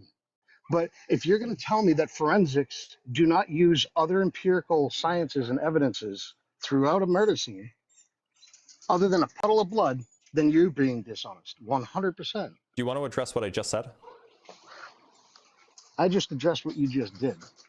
Okay, so you don't want to address what I just said. So I'll say it again. Maybe that'll help. I don't think there's any reason for you to repeat it until we can come to a conclusion of what you just did. Did you hear it? I'm not willing to continue further if you're not willing to at least admit what you just did. I was giving you clarification for the hypothetical I because wasn't apparently you asking for needed clarification. I was giving an answer and you were injecting your voice into my answer before I was done even speaking. Sure. Yet you want to mute me and act like I'm being the rude one because I'm not talking, right? So it's my hypothetical, so I can construct I'll it continue however watching I want. your lives, but I'm not going to do this. I can construct the hypothetical however I want. You don't So I get was to just keep telling you what the changing it hypothetical all was. throughout it. You I don't was get to adding. keep I wasn't changing it all changing. throughout it. I was adding. adding. I wasn't changing. That's changing the original base. Adding. Did right? you want me to So just if like I go? do Wait, two- hold on. if Just 2 to be plus clear. 2 Just to be clear. equals 4. Just to be clear. In the hypothetical, you didn't ask about where the whether or not the napkins were in the napkin holder or what kind of establishment this murder happened in. Should I have told you that even though you didn't ask about it? Or would that have just been unrelated, uninteresting information that would have just seemed like I was just giving you unrelated, useless information? Is that the case? Did you or did you not ask me what other evidences would I be able to use? Did you not ask that question? Maybe I did. I honestly don't remember because we've been doing this for 20 minutes now with you just kind of trying to evade the obvious answer. The point is that I'm showing you what you did was if there is additional dishonest. piece of data, I will just modify my hypothetical to get to my point. I will add extra information so that we can get to the point because I was just trying to get to a point here. You just said the it right, hypothetical to get to my point. Yes, I'm trying to make a point. I'm trying to make a point with the hypothetical, and you've been dodging for 20 minutes now that we're stuck on it. That's why you keep changing the goalpost. Yes, because I'm just trying to make a point. Yeah, like so go make I'm your literally hypothetical just trying to make a point to convey to you what my understanding is. Why would you, and you've been so stuck on it that you won't even gather what I'm trying to convey. But why would you ask me what other evidences I would be able to use? I don't even know if I asked that at this point. If you were telling me that there was nothing else to use. I was trying to walk you through it. I was trying to walk you through it. Like, all you had to say was there's no other evidences to use in the beginning, which means I couldn't use the paintings on the wall. I did say that. No, you might want to go back and rewatch the whole thing, because even if you started that in the beginning, you asked that question. I think I definitely did. I don't know when it was. I think I definitely did. Blitz, Hold on. I'm not muting you have disrespect. Now I'm just that's replaying. Yeah. I'm just, now no, that's it could just be leaking out from the side. I'm just now who's being there's no honest? splatter involved here. They're going to look at other things and they're going to figure out that actually you had no problem saying that it's reasonable either way. And now, I'm showing you why it's reasonable either way.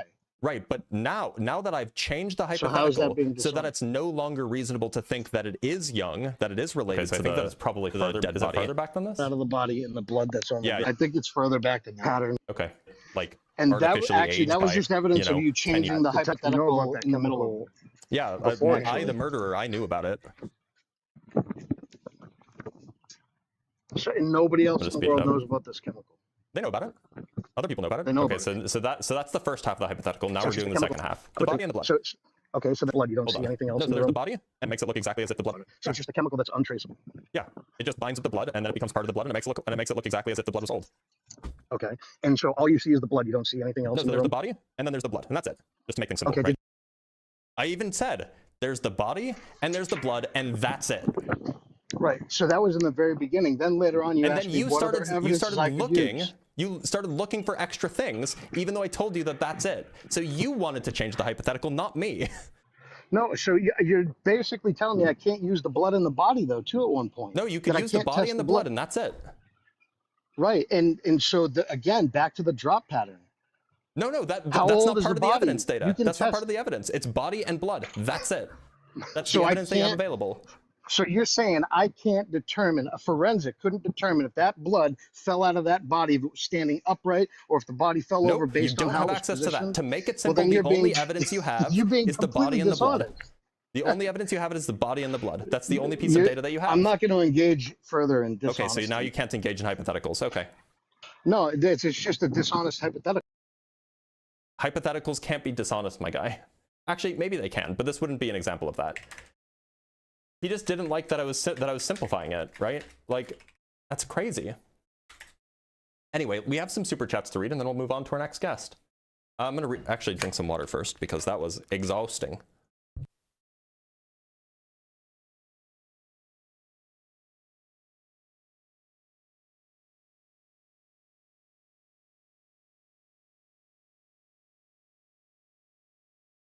All right, let's read some super chats really quick.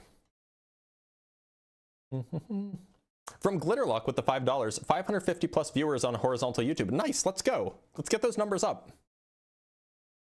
From Bacon and Bush with the $5, I want to look through the data, but I ain't gonna believe it. Yep, and when the data was very, very simple, he wanted to look for more data because he didn't want to answer the very obvious question. From Tim Bimbadil with the $5, God didn't create Adam old. He created Adam in an adult body, but that adult body was still brand new. The actual body wasn't 30 years old. Yeah, that's exactly it. That's why I would try to be careful with like the whole maturity versus age. From Glitterlock with the $5 in my best Ian voice, Dr. Blitz, can you prove that God didn't just confuse the shit out of me on purpose? That's exactly what he was proposing. From Garain with the $10, on C14, it's like trying to measure the decibel level of a machine while standing next to a busy road. You can accurately measure loud machines, but you will never read a value quieter than the road. Yeah, that's a good way to phrase it. Actually, I really like that analogy. From Scribble Scrabble with the 10 Canuck bucks, the caller is asking more questions and being more skeptical in this hypothetical than he has ever been about his dusty old Bronze Age book he loves so much. Am I right? Yup. That's what's happening. And this is standard fare, by the way, for creationists. Namely, be skeptical about the science, but don't you dare question the book. But the drop patterns from Simeon Urchin with the $5 answer the question he actually asked, not the question you wanted him to ask. This is so beyond dishonest. Yeah, that was rough. From Ekapo with the €5, is this a debate about the age of the Earth or a murder mystery roleplay game? It was so it's like I've used this analogy before. It's usually very, very quick. It's usually like 2 minutes.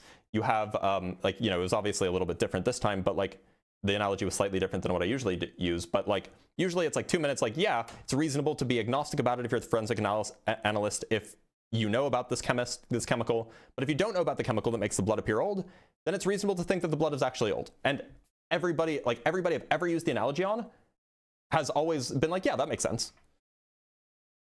And then I can actually get to my point. But not this time. From Bacon and Bush with the $5, gotta sleep now, so you'll be my lullaby interrupted constantly by callers. I'll drop a couple more memberships for the AAPA mysteries. Oh, well, I appreciate that. From Bacon and Bush, sending the 20 Dr. Blitz Debunk Skipped memberships, which is enormous. It's very, very generous. It means that 20 more people now have access to the debate notes and to the emojis, which you guys should be using because they're fun. I mean, you don't have to. It's up to you. But let me show you the debate notes because they're neat and more people should know about them. If you become a member on YouTube or on TikTok or wherever, you know, I get not on TikTok. If you become a member on YouTube or a member on Patreon, it's like $4 or $5 a month, depending on where you do it. You can get access to my notes, which has a whole bunch of sources for a whole bunch of debate topics. Sources, references, arguments, for all of the debate topics that I do. So consider doing that. If you're one of the lucky 20, then you don't have to pay for the first month. From Eric Mishima, please, your working definition of reality, thanks. Okay, that's Peterson. That's a Petersonism. And then our last super chat for now, from Variant with the $2, the world is seconds old, same evidence as 6,000. Yep, that's about right. That's correct. Same evidence. All right, let us bring up our next guest. Thank you for the glasses, by the way. Pew. All right, let's make sure that there's nobody in there is somebody in the guest box waiting on Discord, so let's bring them in. Oops, they left. Okay. Okay, let's talk to End of Days.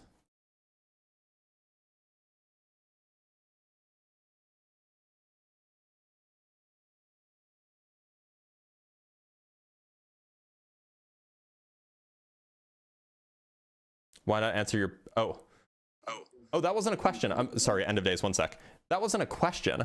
I thought you were being... I thought you were memeing, Eric. I thought that you were just being like making a joke. Reality is the sum total of things that exist. That's all my the view. way down. End of Days. End of Days. Can you hear me? Can be a tad bit challenging because the problem that you're End of gonna have Days.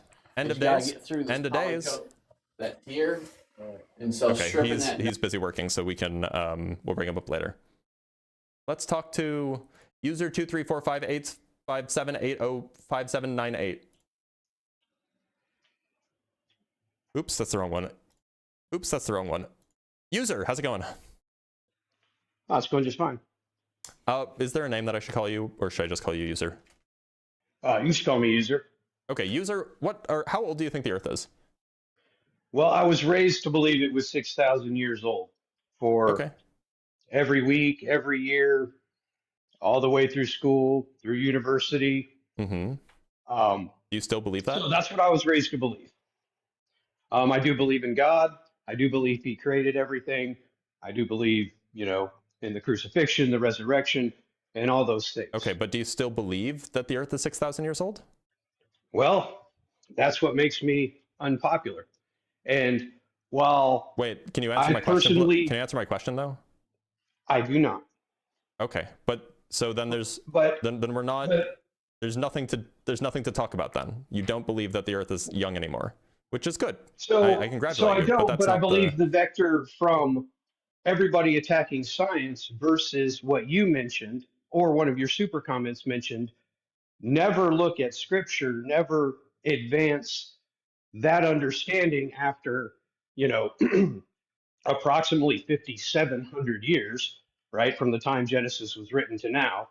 Genesis wasn't written 5,700 years ago. Look, it doesn't seem like that we're here to talk about the topics. I'm going to let you go, but thanks for being here. All right, let's talk to collective intuition. Collective intuition is not here yet.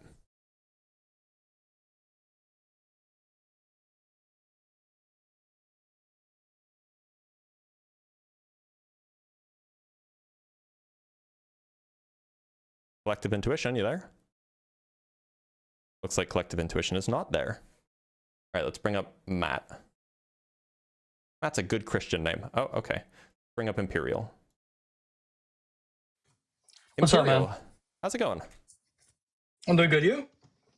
I'm doing all right. I'm glad to hear that you're doing well. Matt, sorry, your name's not Matt. Imperial, how old do you think the Earth is? Well, according to science, like 2.9 billion years, maybe. That's a bit longer. off. But how old do you think it is? I'm not. I think it's as old as like the rest of the universe. I think it was created this like during the Big Bang. So I think that like the world is, I don't know. If you're asking about the celestial body, I think like billions of years old, but like, or trillions, sorry, but yeah, I don't think it's 6,000 years old. I was just, and I know your point, the point, sorry, that to debate on the 6,000 years, but I wanted to talk more about like the church lied to you about science, more about it's not your the position. church, it's your church, and it seems like your church didn't. I'm gonna let you go, but thanks for being here, Imperial. All right, let's talk to Daniel Rose.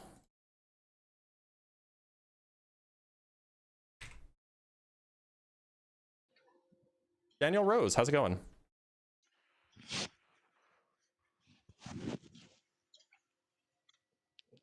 Sorry, my mistake.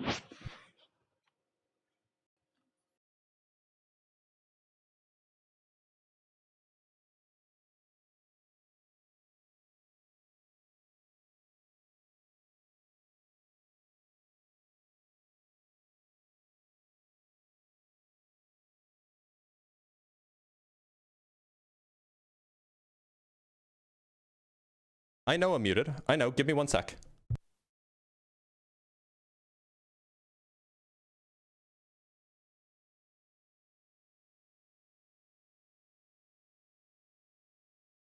I know. I know I'm muted. I'm very aware.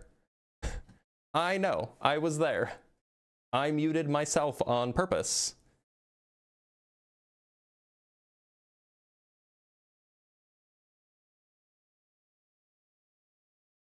Okay, never mind. All right, let's bring up MHG.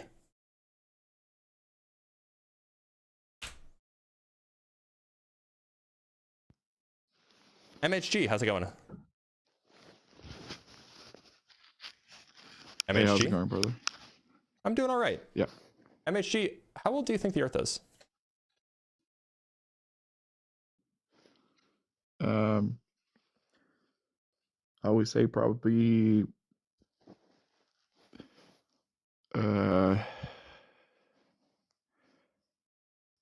13,000 years. 13,000 years. Okay, why do you think it's that age, roughly? Well, because I'm Christian, so I will give my calculations based on the Bible claim. How do you get to 13,000 years when traditionally Christians think it's around 6,000 years?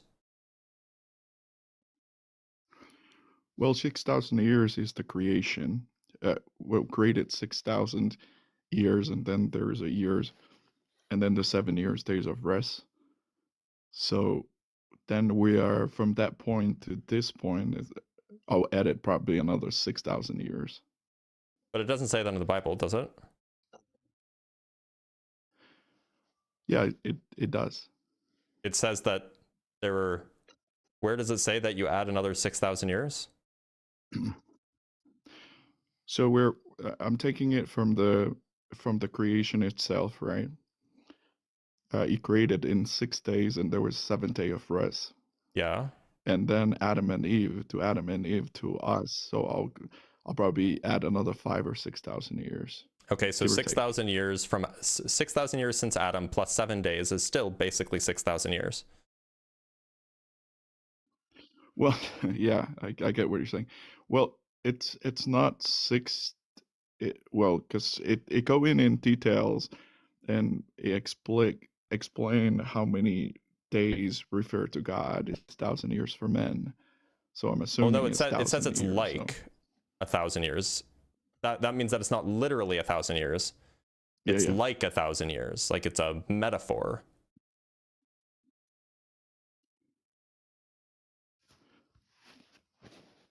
Sure, give or take, yeah.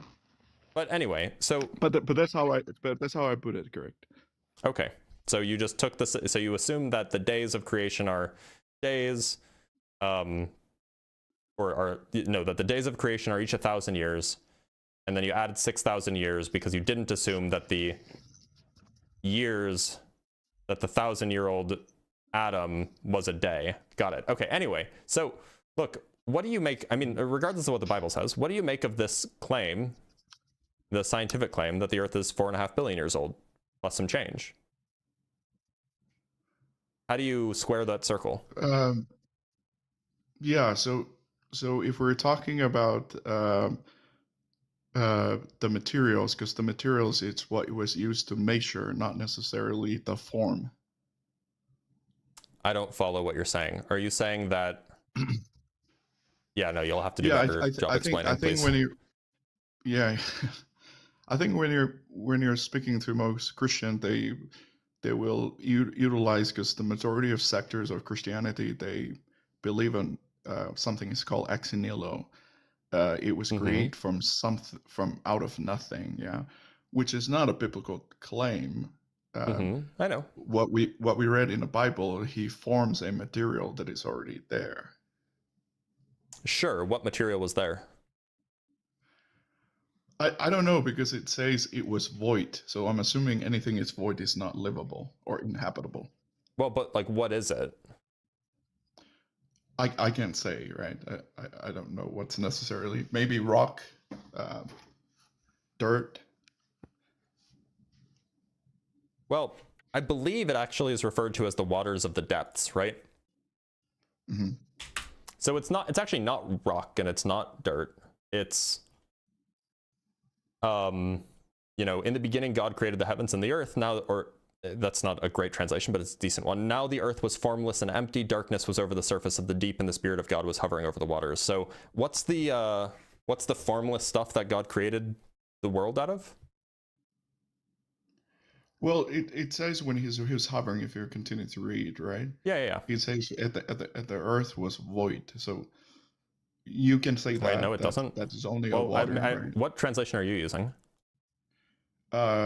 We can either KJV is what I read. How would you feel about the NRSV VUE? I don't care. Yeah. Okay, so I'm just gonna pull one up. Here's oops, that's the wrong file, or the wrong window rather. Yeah, we don't want the wrong file. Here we go. Okay, this is the NRSVUE, new revised standard version, updated edition, right? Mm-hmm. So here we have, when God began to create the heavens and the earth was complete chaos, and darkness covered the face of the deep, while a wind from God swept over the face of the waters. And then God said, let there be light, and there was light. Okay, so that's like the first 3 verses. So it says the earth was complete chaos and darkness covered the face of the deep. So what's the deep? And it's referred to this as a water. I'm assuming this has to be. So there's no like dirt. Seems like. Yeah. It seems like what there was is that there was water, or like some form of like ocean or sea. Yes, but primordial. If you continue to read, he will separate the water from the land. Waters above from the waters below. Yes, and then you continue. That's the first thing he does, and then he separates the waters that were under the dome from the waters that were above the dome. And it was so, God called the dome sky, and there was evening and there was morning the second day. Let the waters under the sky be gathered together into one place, and let the dry land appear. Yeah. So is it your view that like that dry land pre-exists God's creation? I will have to, because it doesn't say it comes from nothing here. Well, it also doesn't say that it didn't come from nothing. So then it just sounds but it's not your view that God created the land.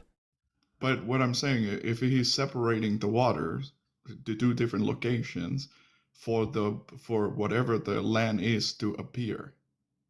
Well, yeah, I mean, like we could interpret what it means for the land to appear. Like a magician can make a bunny appear out of nothing if they're doing real magic, right? But like obviously magicians don't actually, because like the bunny actually did exist. But like, you know, if you were doing real magic, you would make a bunny appear, and it would come from nothing. It'd be ex nihilo. But this is all to say, like, I don't know how you get to the earth, the material that the earth is made out of is actually 4.5 billion years old, at least. Because then where did that material come from?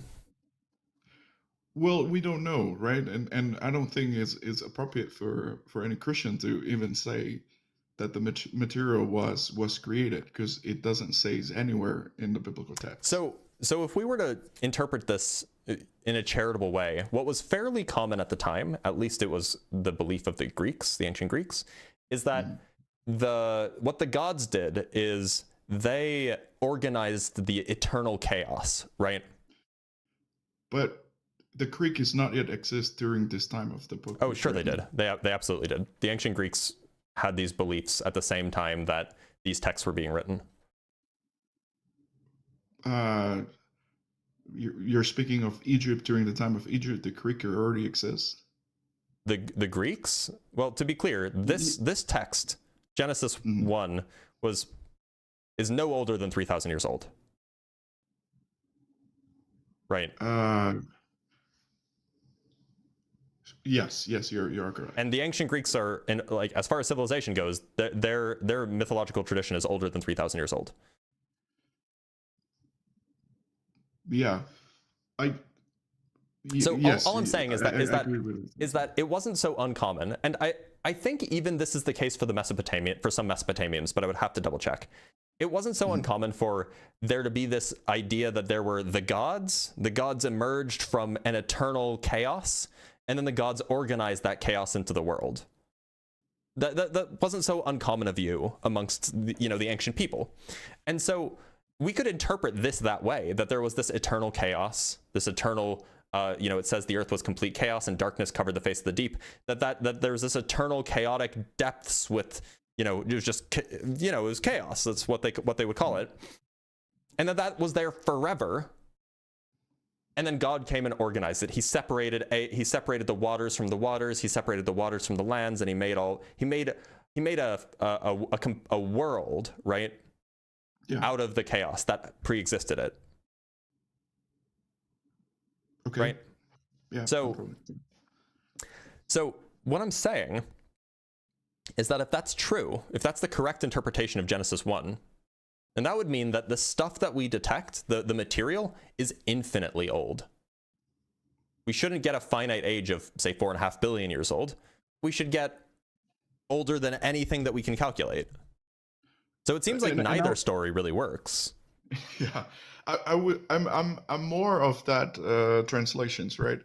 I would say that he organized and existing materials, because clearly we read in the text it wasn't out of nothing. So I will follow your train of thought. I mean, but if that's true, then it should have existed forever. At least that's probably what was believed. Correct, that this void, this formless chaos was eternal. Yeah, so let me ask you this. On the science belief based on the material, this is how old it is. Mm-hmm. Because it's not an absolute, it's an estimated. Well, I mean, it's a calculation that's done. It's a calculation that's done using like scientific measurements, and so like every scientific measurement has some degree of error, because like when I say that I'm 6 feet 2 inches, what that means is my height is closest to the 6 foot 2 inches mark, but it might be like a little bit above, a little bit below. There's some error in all measurements, but yeah, I mean, like these are scientific these are calculations that are derived from scientific measurements, so there's some degree of error, but it's small. It's like about, in this case, it's like 1%. Okay. So you're saying that material has to derive from something.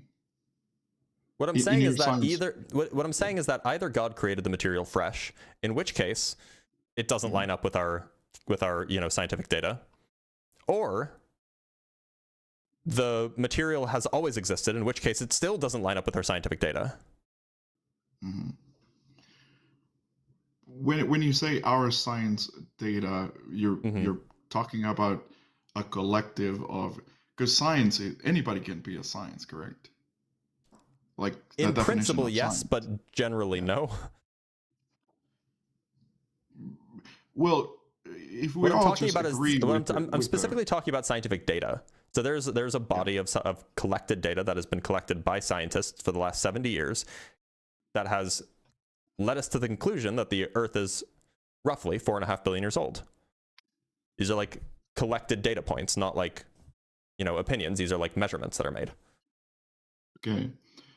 Does Earth share same material or with the moon? Very similar, yeah. Very similar. Mm-hmm. So what is the estimate of the material of the moon? Similar to the Earth? Or almost older? Identical, yeah. Yeah. In age, yeah, and in fact, we can confirm. We check this with asteroids as well, and they have the same age too. Okay. So that's what I'm saying, right? So if we see that materials is also in other form or different planet, which I don't know because I haven't read into what material we found in Mars. Would you say, okay, this material is similar to the material what we have here? So therefore, forming will be more accurate in this sense than coming from nothing.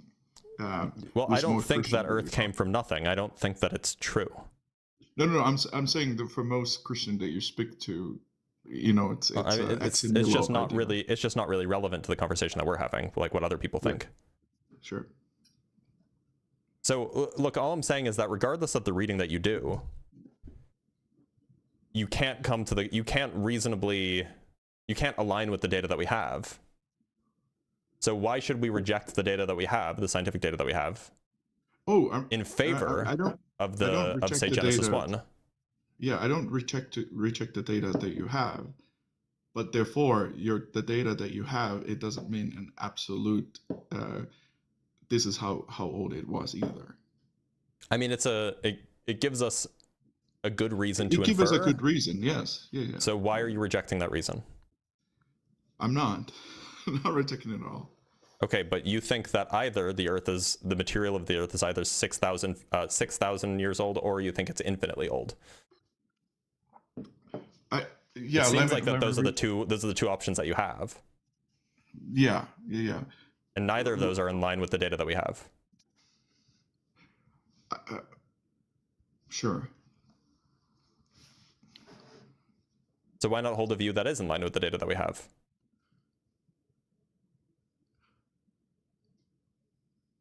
I can say, hey, the material of the Earth, not that the Earth, it was formed 4 billion years old. Okay, but the material of the Earth.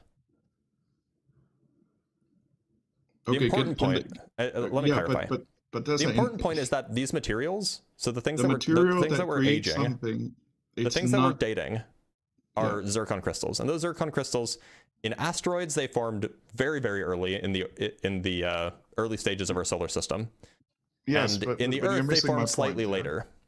And so the point is when we're saying that the solar system or that the Earth is XYZ age, what we're saying is that the zircon crystals that formed in the very, very early solar system are that age. And so we can conclude, because we can conclude that the age of the solar system is indeed 4.5 billion years old and some change, right? And the Earth is similarly old, because you didn't have a way for these things to form until they coalesced into objects. So the question then is, why is it that you think that there are zircon crystals in our solar system that are 4.5 billion years old? When if they existed eternally, they shouldn't have, they should be much older than 4.5 billion years old. They should be infinitely old. Whereas if they only exist for 6,000 years, they should only be 6,000 years old. Why is it that they're 4.5 billion years old according to the data that we have? Okay, so let me clear out for my understanding here, and let me still man your positions. Are you saying that the material is correlate to an existence of an object that was created with a material? We're not talking about the age of the material. We're talking about the age of specific things that the material make up. Yeah, but you're making an absolute claim that because the material that we have done, we're not talking about the material. We're talking about the specific objects that the material makes up. There are specific objects called zircon crystals. These objects have well-defined ages. Okay. And those ages are the things that we use to come to the conclusion about the age of the Earth. Namely, basically every single meteorite we've ever checked, you can check the age of the crystals that are found on those meteorites, and you get roughly 4.5 billion years old, every single one of them. And on Earth, you get slightly younger. Okay. It's because the Earth formed slightly later than the asteroids. Okay. So what do you, so rephrase your question again. So what do you want me to refute from? I want you to explain why it is that these crystals on the asteroids and on the Earth, why they give answers of about 4.5 billion years old for how long they've existed, rather than 6,000 years or infinity. I don't know how to explain that, but I can give an example, right? Please. I can put a baseball that my grandpa has in my new car that I just bought. So therefore, the materials is in the new car that I have. The baseball, it's still older than the new car that I have. Okay. So then why is it that the crystals are 4.5 billion years old? You're saying that, well, the Earth was formed after the crystals. The Earth was only formed 6,000 years ago, but the crystals were kind of just like put on the Earth, put on the meteors. Okay, fine. No, so then why are they 4.5 billion years old? Why are the crystals that old? Well, I can still put an old material in a newer environment. I understand that. I'm asking why they are the age that they are. Oh, I don't know. I don't these have crystals. An answer to that. Because either these are like the primordial crystals that God created that God created the earth out of, in which case they should be infinity old, or they were formed on the earth, formed on the meteor, which is what the scientific consensus is that these are things that formed after the earth or after the meteors formed. They formed like you have a meteor, and like the crystals can't form until the meteor solidifies. The crystals can't form until the earth solidifies, and initially the earth was like molten. And so in either case, it seems like there's no explanation for why we have this data that says that these crystals are 4.5 billion years old.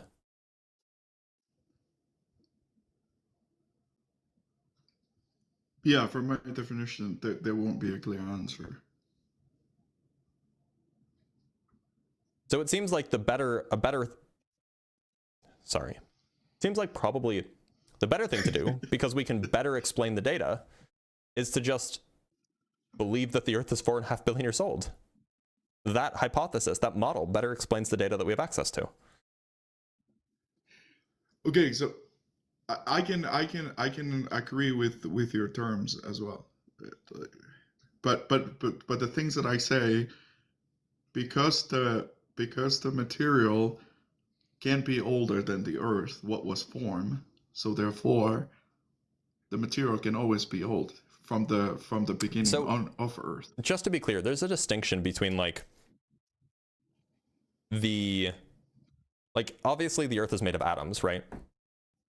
The atoms that make up the Earth are far older than the Earth. Almost all of them are far older than the Earth. But I'm not talking about like the atoms. I'm talking about like individual actual crystals.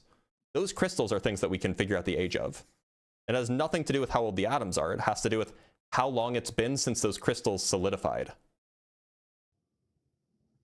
Does that make sense? Yeah, sure.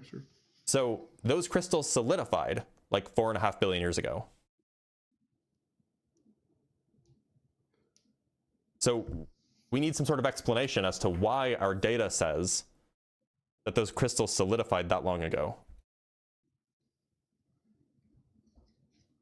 Yeah, that's a good data. Do we even have the data for that? Yeah, we do. Or we have an estimate? We have so much data for this, that these crystals solidified that long ago. And you were saying they would solidify in or on Earth. So the ones found on Earth would have solidified on Earth. Yeah. The ones found in meteorites would have solidified on meteorites. Yeah.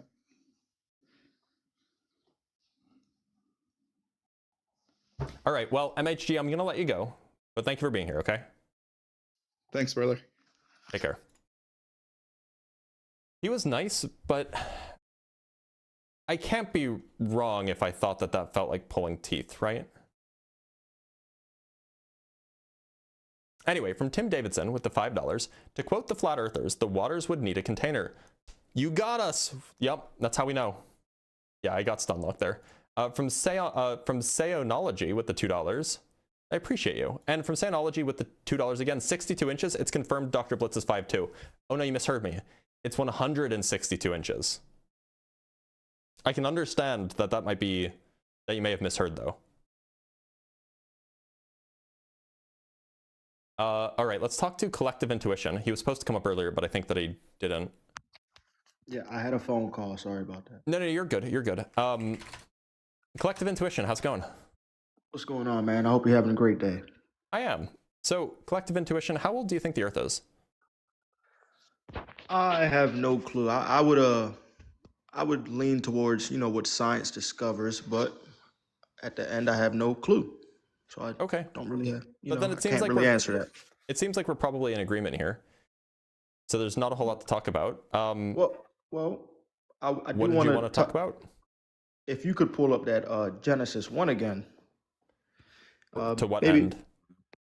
Genesis 1, if you could pull up that chapter. No, to what end? Why? We agree already that the Earth is old. If God made the sun on the 4th day, that means the days before, he did not count with a 24-hour time period, such as we count them on Earth. I don't think that follows. But look, we agree. Like, if you want to interpret Genesis the way that you want to interpret it, by all means, you can do that. You can do that. It's just not time based off of the rotation. with the sun and look. how do we count 24 hours? The standard understanding of how a day was counted in the past is that they would count it from evening to evening, and so however long that was, it was that long. And even before the sun was created, they still had day and they still had night, at least according to the biblical text in Genesis. So. Was it counted the same way they counted it before the sun and the moon, evening to evening? Yeah, because they had day, they had night, even before those things, at least according to Genesis. But I'm gonna let you go collective intuition because this is going to be a semantic debate and it's not something that's interesting to me. Let's bring up end of days. I think that they didn't come up yet. They were supposed to, but they didn't. End of days, how's it going? End of days, you there? Can you hear me? I can. End of days. Did we speak just a minute ago? I feel like I remember your name. No, I was on. Pull me up. Sorry, one more time? You cut out.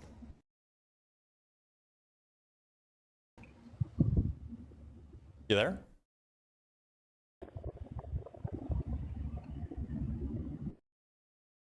All right, I'm gonna let you go. Hopefully you can fix your connection though.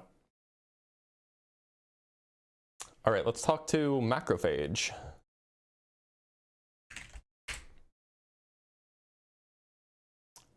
Okay, let's talk to Anas. Anas, how's it going? Hello. Anas, how old do you think the Earth is? I wouldn't be in disagreement too, as the last guy said. I think I would believe what science believe, but there's something about the existence of God I wanted to ask you about. That's got to be for another day. Sorry, I don't do that. That's not the topic today. All right, let's talk to Xavier.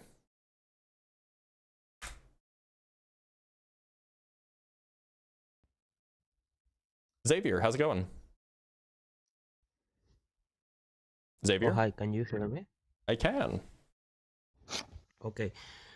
Well, I want you to know something first. Before What we is your start, point? just a quick question. How old do you think the Earth is? I think that the Earth is old.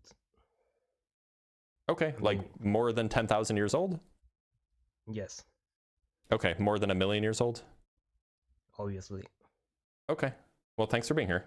All right, let's bring up end of days again.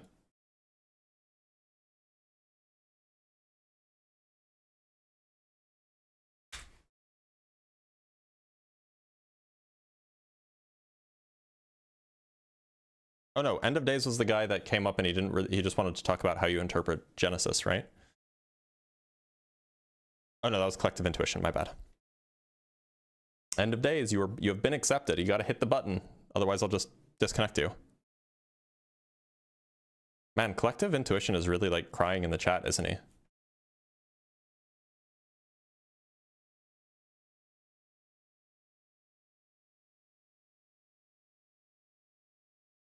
Guy says, okay, well, end of days, it looks like he's not able to connect.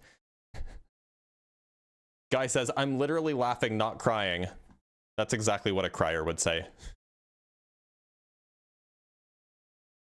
All right, let's bring up Victor.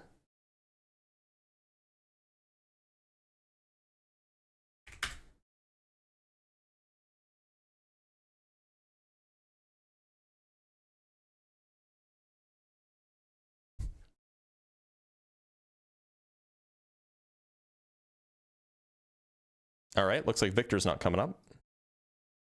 Let's talk to Architect Grover. Architect, how's it going? Good, appreciate it. Glad to hear it. Architect, how old do you think the Earth is? I would determine that by the zircon and the zircon veins. But that doesn't answer my question. How old do you think it is? That would be 4 billion years old. All right. Well, thanks for being here, Architect. Let's try Victor again. Sounded like he was addressing me like somebody would address like a drill sergeant. Victor, how's it going? Yes, how are you? Can you hear me over there? I can. Yeah, Victor, how old do you think the Earth is? About roughly 4.5 billion years approximately, equivalent one can keep in determining the time the aquatic disk began forming and the solar system began forming, keep some parallel with that. And by the time the sun began forming, one can keep a parallel in time with that. So approximately, I would say that's the age. Keeping some concept as basic astrophysics. I mean, it's just like that. So it came from the nebula, the aquatic disk, and keep it in time with the sun, and it will be something like that for. Well, thanks for being here, Victor. But that's weird.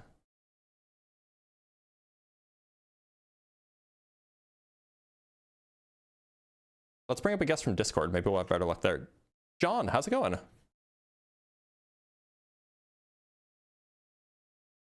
John? How are you, mate? I'm doing all right, John.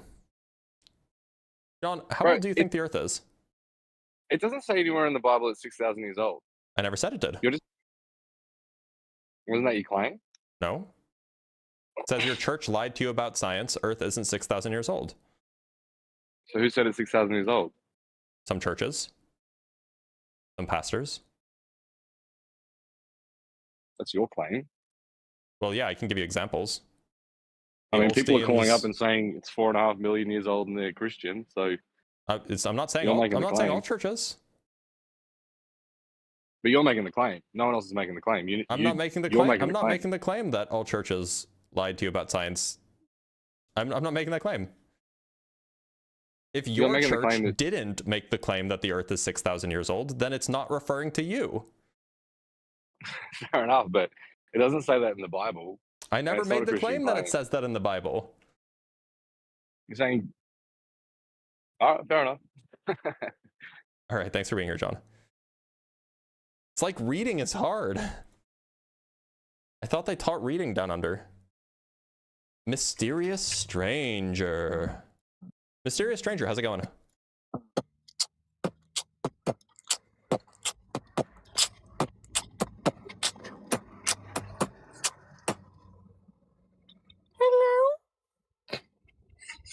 I was waiting for the beat to drop, and then it was just disappointing.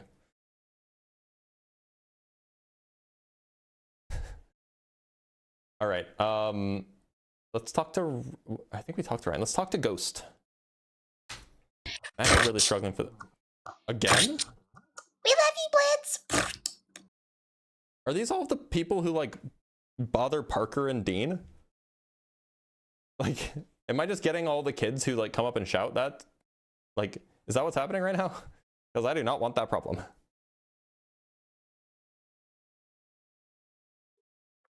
Ryan, were you the Ryan that I spoke to, or were you the Ryan that I didn't speak to? No, you spoke to me, but you cut me off. Okay. I'll do it again. Sorry, bud. There were two Ryans, and I just didn't write down which Ryan it was. Hey, I just want to ask, when are you going to do your next Ask a Physicist? It's on Tuesdays and Wednesdays. So I did one yesterday. Did one the day before. All right, thank you. Of course, take care. Talk to Pika Pulse.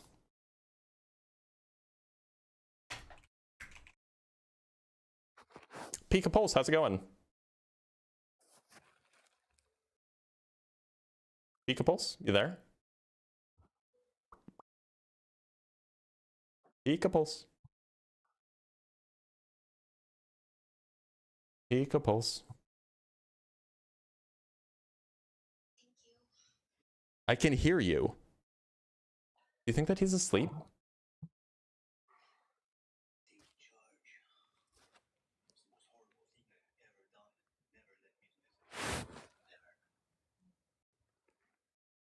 Pika Pulse, I can... Okay. Okay, let's bring Ryan back up. Ryan. Look, I just think we got off on the wrong foot here. All right, what foot did we get off on? You started asking me about faith, and I feel like that's where, like, I don't have a lot of faith. Right, but look, the prompt is... The prompt was, your church lied to you about science. Earth isn't 6,000 years old. That is what I disagree. If the church didn't tell you, if your church didn't tell you that, then it's not referring to your church. Well, no, I was taught creation and everything. I don't did they believe tell you the that the top Earth is statement. 6,000 years old? I disagree with the yellow text, or sorry, the white text, but not the yellow text. Did your church teach you that the Earth is 6,000 years old? Yeah, like probably. I wouldn't remember that so many years ago. But if they did, then they were lying to you. Like that's where I kind of have a problem with, because where are you coming from to say that? Because we know what the scientific data says, and it doesn't say that it's 6,000 years old. Well, yes. So you can say that it's longer than 6,000, but then where do you go with that? That they were lying about it being 6,000. That's like, but this is where I okay. But where's your point? My point is that it's much older than 6,000. That's your only point. Yep. Okay. And then, so from there, right, where are you drawing those conclusions? From the data that we have, like zircon crystals. So go into that, please. The data that we have that the Earth is 4.5 billion years old? Well, you want yes. me to, but I thought that you already agree with me on that. I've heard 4.54 is the standard number that's offered nowadays. Yeah, all right. That's fair. But like, you already agree with me. Why do you want me to go over this? Well, because I've heard far less, I've heard far more. I'm just, what is your strong enough reasoning to be putting down people who have faith in what they believe? Because isn't that you having faith in scientific data? That's what I'm saying. No, the whole business of data is that you don't have to have faith to believe it because it's there. Yes, but like, how are you getting that data? The data, so you take a zircon crystal. Yes. You take off a tiny little bit because you can't put the whole zircon crystal through a mass spectrometer. And you put it through a mass spectrometer and you look at the isotopes and you look at the elements that are present and you can calculate ratios. So the one problem I have with this, look, I'm not fully disagreeing with you, but what I am saying is it not a little bit like you are trusting in the scientific methods, the spectrometer, and you are then trusting in that, right? So trust and faith are not the same thing. Yeah, that is a good distinction. You're correct. Like you can trust things because you have evidence that your trust is well founded. Yes, but that makes it not faith.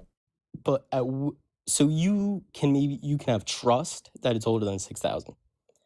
But do you have trust that you know how old it is? I don't even know what the question means. Look, so we have the data that we have indicates that it's roughly 4.5 billion years old. Like, as we get towards that, like 4.54, is it not increasingly conclusion drawn data rather than you're drawing conclusions from data? Yes, that's what you do with data. No, you draw but conclusions. What I'm saying is where you are using past scientific knowledge and assumptions to and present finish scientific knowledge. What like assumptions? You're saying like when what? Like when they're dealing with noise and when they are dealing with like the I mean, I'm not like the best on this. I just took a few geology classes, but like with the metamorphic forgetting the name here, but you know, like you're still trusting in that those are going to be beyond a reasonable doubt. Correct? Like because we have evidence that they're beyond a reasonable doubt. What? That's what the evidence is. What gets us to beyond a reasonable doubt. But like, what's the confusion here? Like like it's because you believe in that evidence, correct? Yes, I believe that the physical evidence is real. Your faith is in that evidence. It's not faith. You can just go look at it. The evidence but it is there. Faith because it's not 100%.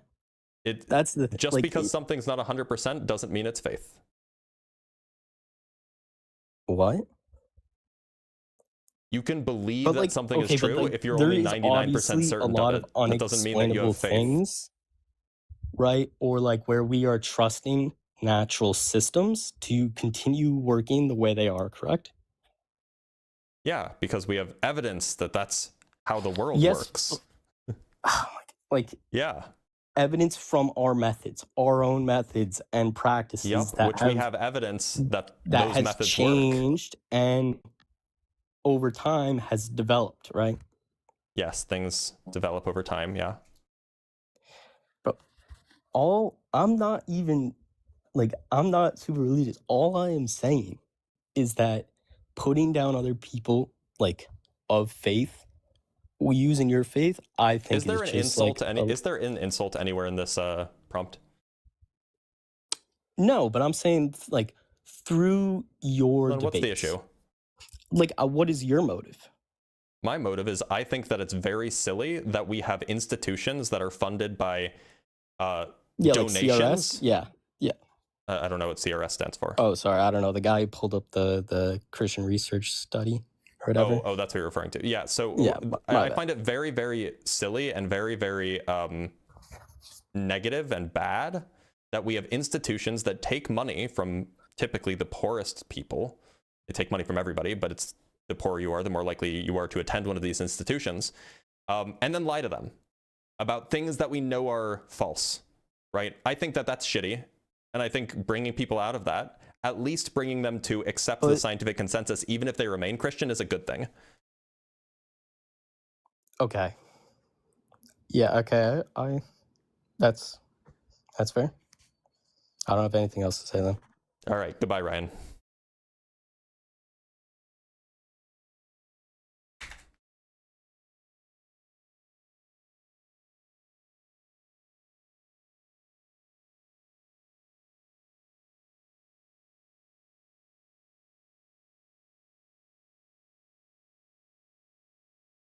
Okay. We have some super chats. From Simeon Urchin with the $2. Are people not able to read the title today? Apparently not. Apparently not. From Jail with the $2 Australian dues. I'm sure a laughter would pay you so you know it, lol.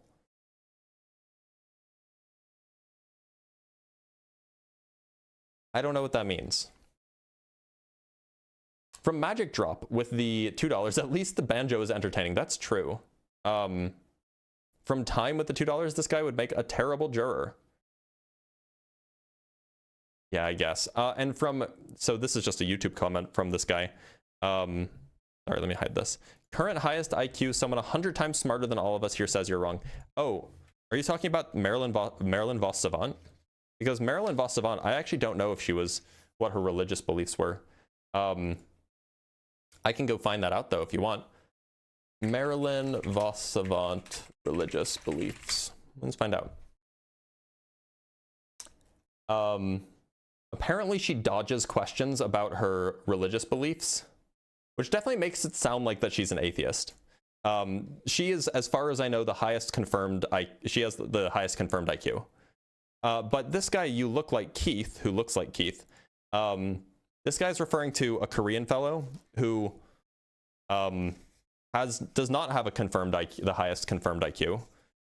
In fact, he owns the company that ran the tests that he took, and also the methodology that he used to come to the IQ that he supposedly has was a bad methodology. So no, that guy is not the world's highest, the current highest IQ. Unfortunately, you've been lied to. You've been duped. You've been, what's another word? You've been, I don't know. Now I have to go Google a word. Synonyms of duped, because I can't think of the word. You've been hoodwinked. You've been swindled. Bamboozled even. Thank you guys. You guys are very helpful. So, sorry you look like Keith. Smeckledorfed. Yeah, that's a good one. From Jail with the $2 Australian, referenced you calling bro a crier before was all. Ah, I see. I'm sure, oh, I see. Okay, so I'm sure a laugher would pay you so you know it.